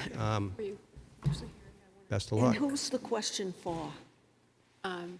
It's something that Tavis contradicted me, and I have the minutes here. No, we're not going to Can't do that. No. Well, No. May I ask a question? excuse me. He said I was wrong. It's not true. It was ADU approval. Put that, Okay. Could I just, sorry. Use It's your just a- microphone. This is just a quick, I just wanted to double back. I said something earlier that the ADU had not been approved, and Tavis, you contradicted me and said that that's not true. And I have the minutes. I read all this stuff in preparation. And it said that John Thurston made a motion to approve the accessory dwelling unit with the condition of putting a doorway in. The votes were 3 yeses, 3 noes, and 1 abstention. So I just wanted to correct that. I don't think I was wrong. It's maybe a small matter, but it's here. And I don't understand the question. A quorum is full. I said earlier, someplace along the line, when we were talking about permits earlier this evening, I said something to the effect that the ADU was not approved by the planning board. And you said, yes, you said that's not so. I forget your exact words, but you said that's not so. And No, you're correct. The ADU was not approved by the planning it board. was not, okay, all right. Suzanne, can I ask a question? okay, so now, Thank you. wait a minute. Are you finished for the moment? It's for him. I have a question for him. Okay. First, I just want to say that I think everybody in the room probably empathizes with how you've been bounced around, because clearly you've tried to do your due diligence, and you've been bounced around in a lot of different ways. That's not what anybody here would want, anybody. But I do have a question. When you said that you filled out your application on the 23rd, you were in the office, you had a short period of time, it was the 23rd, I believe, to do it. Correct. Did anybody review it with you or go over it, or did you ask questions of anybody about the No, actually, to the point of the abutters, because I didn't know how that worked, and I had apologized to Mr. Swafield earlier because I didn't know that was part of it. Terry, right? She was very helpful in saying, well, I'll do that part for you. So to his point, she kind of pitched in there and said, here's how this is done, okay? But the timeline of this whole thing, you reminded me when you mentioned the Zillow comment, because it's not a specific incident you reminded me of, but there's a parallel here. So in digging in, trying to find out, when did this happen? How did this go from ADU that we're on the fence about to we're moving forward in a duplex? And I couldn't understand that. So I went to the town office, the building department, and I pulled the file. So where are we at? And I found drawings from a garage from September of last year with nothing to do with where you're going to park cars, nothing, which is fine. But I look at this now, 10 months later, going, there's still no updated drawings anywhere here. I'm a little surprised to hear about the occupancy permit because I didn't hear about any of that, and I asked all those questions. But what was really curious to me, and honestly, it didn't sit well with me, was when I was sitting in there looking at how do you fill out an appeal, and I'm looking at around the 21st of August, I'm finding the 21st of June, the day after I kind of came into the planning board meeting and said, hey, this is a problem. The next day, a duplex is applied for and nobody knows about it. And it sat for a month, and all of a sudden it appeared approved as a permit on the 26th of July. So sometime between us asking what's happening with the site visit for the ADU and the 26th of July, that got approved. And none of us knew about it. Doesn't feel right. Doesn't smell right. It is what it is. And so again, it's my opinion, but my opinion is some people knew exactly what they were doing. Thank you for your time. Mr. Hart?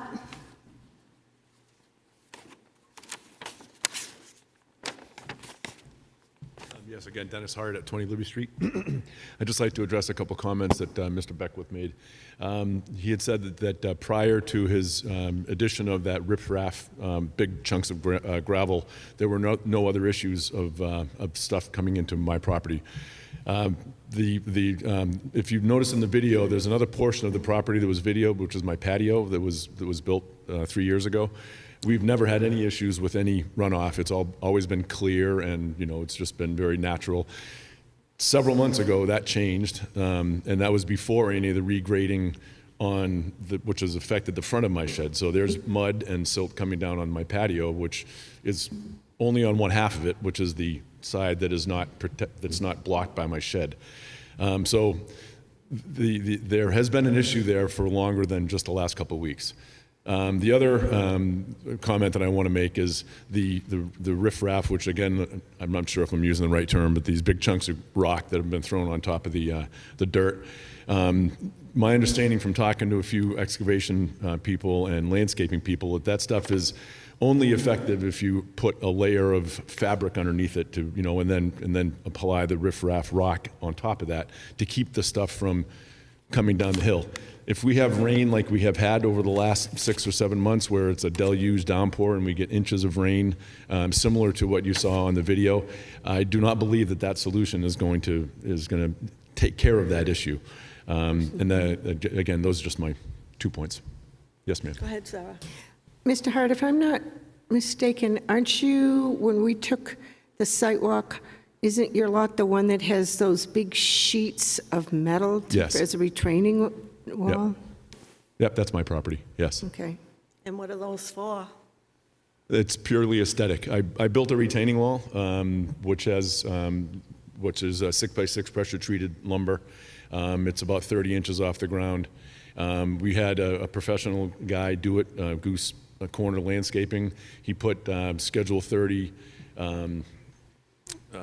drain pipe, PVC stuff underneath there, underneath rock, covered it with fabric, and has tied that into a drain that takes my gutters, the rain from my gutters, and goes into a common drain, which goes right out into the storm drain.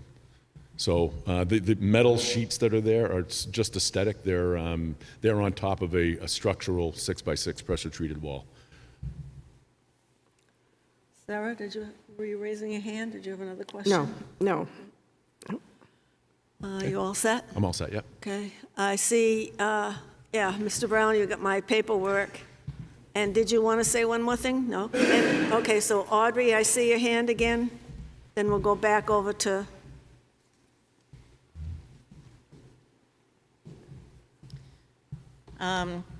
I'm sure you all, Audrey for Roger Kent, I'm sure you all have an attorney, but I just wanted to speak to the process of your review of this case, given that Attorney Walker is pointing out that there's only 1 or 2 things in the application. So this application is the appeal is for the building permit. That's the whole permit. And as a board, my understanding is you sit as if you are the building official and you review all the information you know about the zoning and all the information in the permit package, and you make a decision as to whether you could approve this or not. So it's different than an appeal of a definition that the planning board is asking you for. That's just very narrow. Definition, is this what it means? Is this what it doesn't mean? Mr. Brown did not ask for a narrow appeal. He asked to appeal the building permit. And so in my opinion, that is everything that has to do with the building permit, whether he knows what it is or not. And that was all I wanted to say about that. Thank you. Questions? I'm sorry. Mr. Walker. So a couple of things. Kate, as to your point on the ADU, it was not approved. It also wasn't denied. It was withdrawn. And that's why there was no vote either way. It was, suggestion was it wasn't approved. Well, it wasn't denied either. Randy, was it withdrawn after or before, before a vote? After the suggestion that it become a duplex? I have no idea when it was done. It's in the paperwork, obviously, whenever it was done. And again, my point is anything that happened before the planning board is irrelevant to this board and not part of the application. Permitted uses. Just wanted to address a point that Audrey raised, and that is that you're changing from one permitted use to another permitted use. And that's under 17591K, again, not raised in the appeal, not appropriate for this board to consider, but the point is that a duplex is a permitted use, and you can't go from a duplex to 6 units. You know, that would not be, that's where you need the variance. And you asked earlier, what do you need a variance for? Well, you don't need a variance for a single family, you don't need a variance for a duplex. A triplex or anything over that, you would, regarding uses. The other thing is 17591 draws a distinction between structures and uses. And A says one of the following dwelling unit structures is permitted, which is a duplex. The section that Audrey was quoting is conversion of permitted use, not a building, but a use. So I draw a distinction between those two, and again, the structure of a duplex is a permitted use.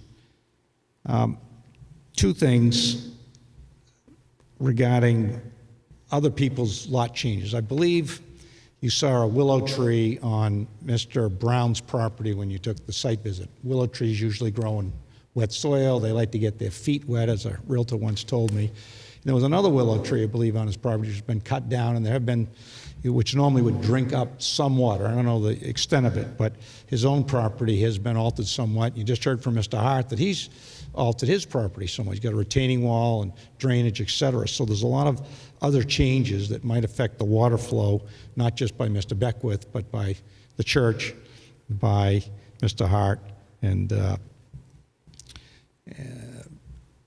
Mr. Brown himself.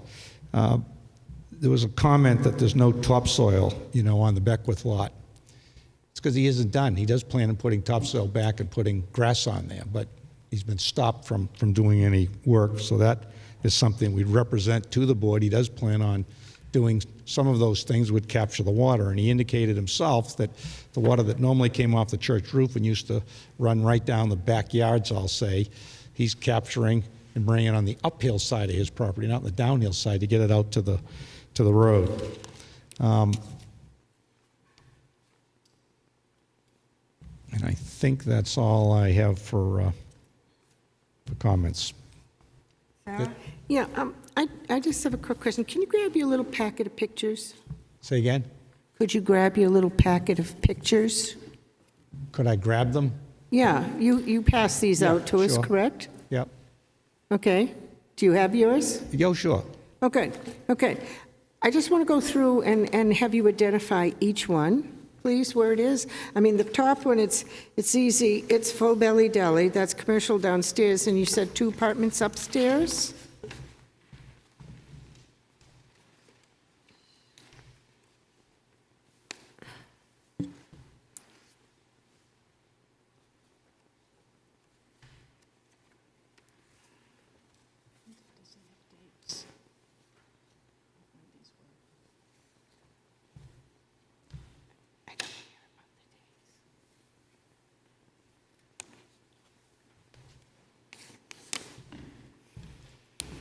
So the first one was the Full Belly Deli, and again, all of these are within, Yeah. just outside of that circle.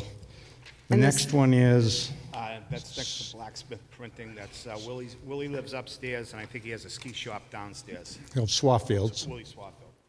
who just was here. This is the next one is the back of Lone Wolf. Lone Wolf. That's got 3 apartments in it and then a restaurant underneath. That's at the bottom of Libby Street. That's right across the street from Mr. Brown's house. This one also right across the street is a duplex with a postage stamp lot, and that's right across the street from Mr. Brown's house. Are you looking at the one with the Yes, car? yeah, that's right. And where is this? That's right across the street. That's from Mr. between the print shop and Lone Wolf? It's down the hill from the print shop, the very next. Right, building. Yes, right. yeah. And that's the other side of, that's Willie's apartment on the other side of the street. Because the first picture I took was from Mill Street, and then this Yeah. one was taken from Libby Street. And the next one is Kent. Mr. Kent's house. And I went down to the town, and they told me that's a single-family dwelling. So, and it doesn't look anything to code.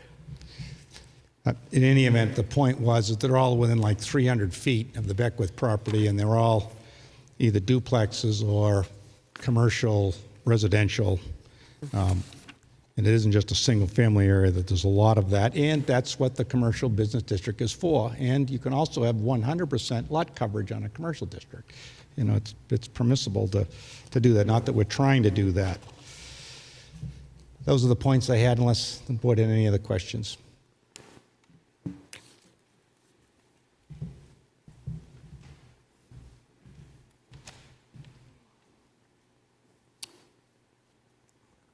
Is there anybody else that would like to speak?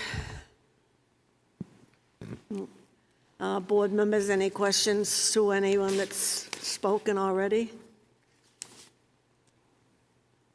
Okay, so we have some choices here. I have counted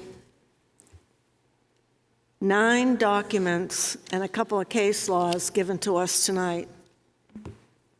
I have heard that the abutter, Mr. Beckworth, attorney, feels that this is non-conforming and grandfathered. I don't know that to be true. Grandfathering of itself is quite an interesting topic. I didn't come prepared tonight to be able to expound on grandfathering. So my recommendation is we continue again. We have a meeting October 2nd. If we announce this as continued, date, time, and place, we don't have to renotice. And that will give us a chance to get some information from our attorney. I suggest that we actually speak with the attorney rather than sending questions. I find that it's kind of unsatisfactory to send in questions and then get back a typewritten answer, but then you can't look at that answer and bounce your thoughts about that answer back off on the attorney. Yeah, And so I think we should meet with the attorney if we're I'm going to. good with that if she has availability for us. Luke? If we're going to go that way, and if, depending on how the board feels about digging into the erosion issue. Okay? Into what? Into the water issue. Okay, let's say the board wants to delve into that as a second part of the applicant's appeal, the water issue, okay? I think we should get this DPW Dave Ford letter expanded upon and get an actual more information on what the town actually did to alleviate. I mean, there's stuff written here, but I want to see what the town actually did or didn't do. So some follow-up on that. Correct. If we're going to go that route, if the board's going to go that route, because if the town has responsibility here as well, then I want to know that.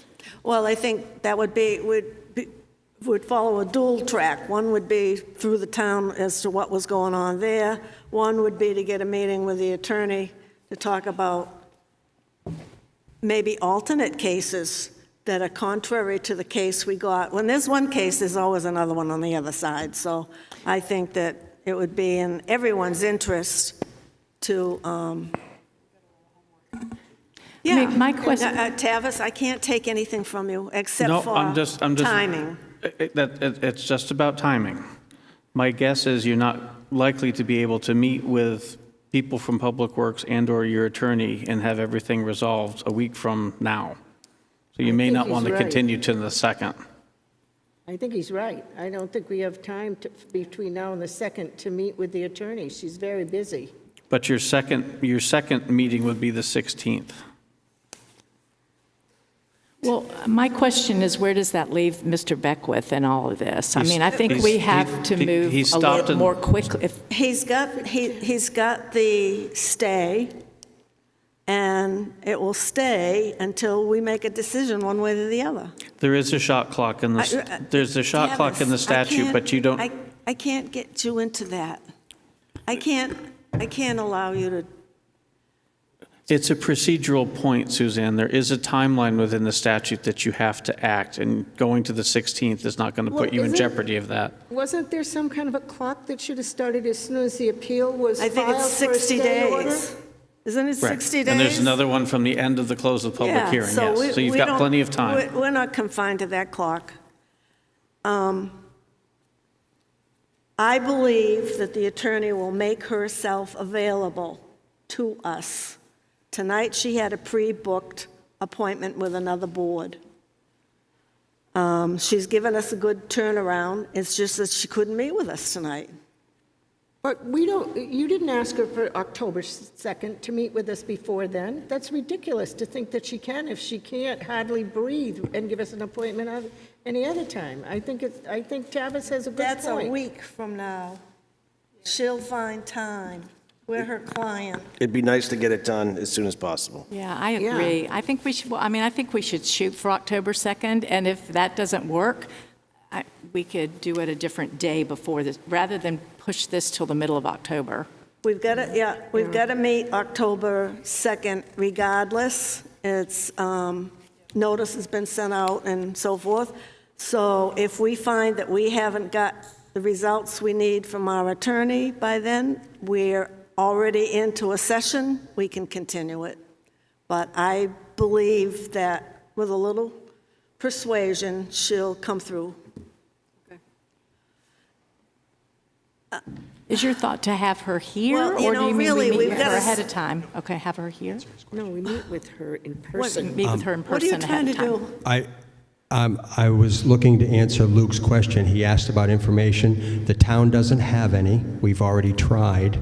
Nothing is documented. I have photographs of the whole thing of what they did. So if you desire, I can get them to you.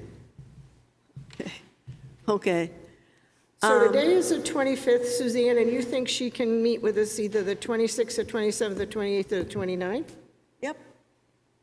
I didn't watch. Maybe not in person, but by, what do you call it, Zoom? You can let us know.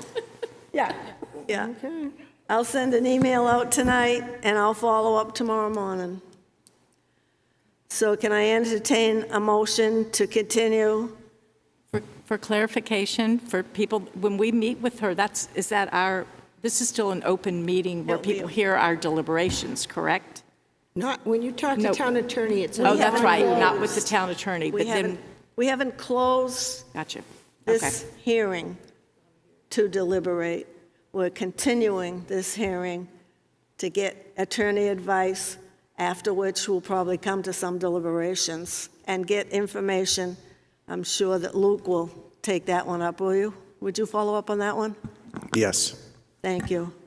So, a motion to continue until October 2nd, here in the town hall, 7 o'clock. Is 7 o'clock going to work with the other application? Yes. Okay. Date, time, and place has been stated. Do I have a second? Yes, second. I got a second from Kate. Roll call vote. Luke? Yes. Sabette? Yes. Yes. Yes, yes, Yes. yes. Okay. So that's, Did you close the public hearing or not? no, I did not. No.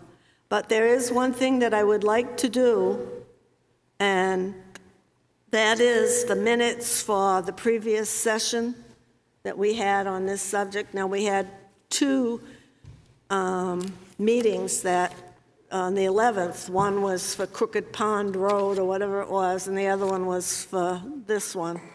So there's just one, has everybody read the minutes? Yes. All right. There was just one correction, because they're pretty much verbatim. There was one correction I saw that needed to be added, and it was after Luke spoke when we were talking about date, time, and place of a continuance. I did say 7 o'clock, so I'd like the minutes of the 11th to reflect an amendment of 7 o'clock start time for this application, and then I would then make a motion to accept the Brown application minutes, not the Crooked Bridge, because that's a problem. There was another correction that I had, but right now I Okay. can't seem to put my hand on those minutes. Do you remember it? It was on page 9. Can I borrow somebody else's minutes? Can I see your minutes? It was just a duplication of something. No, that's no help. Anyway, never mind then. Okay. in that case, but it was a minor. I got a second to mistake. accept them with the amendment of 7 o'clock added in there. All those in favor? Yes. This is the Palmer Aye. one. Yes. Yes. Minutes. Sabette? Aye. Yes. Yes. I'll Sarah? second. Who Yes. seconded it? Ryan, yes. Yes. Okay. So we've accepted, I know, who was the second? Okay. I think you did, didn't you? I don't know. But I vote yes. She seconded the continuance. Yes. But I don't know if anyone seconded the. I'll second accept- the minutes. Thank you, Luke. Yep. Okay, so the meeting is continued until October 2nd. Motion to adjourn? Thank you. Second? Second. All in favor? Yes. Yes.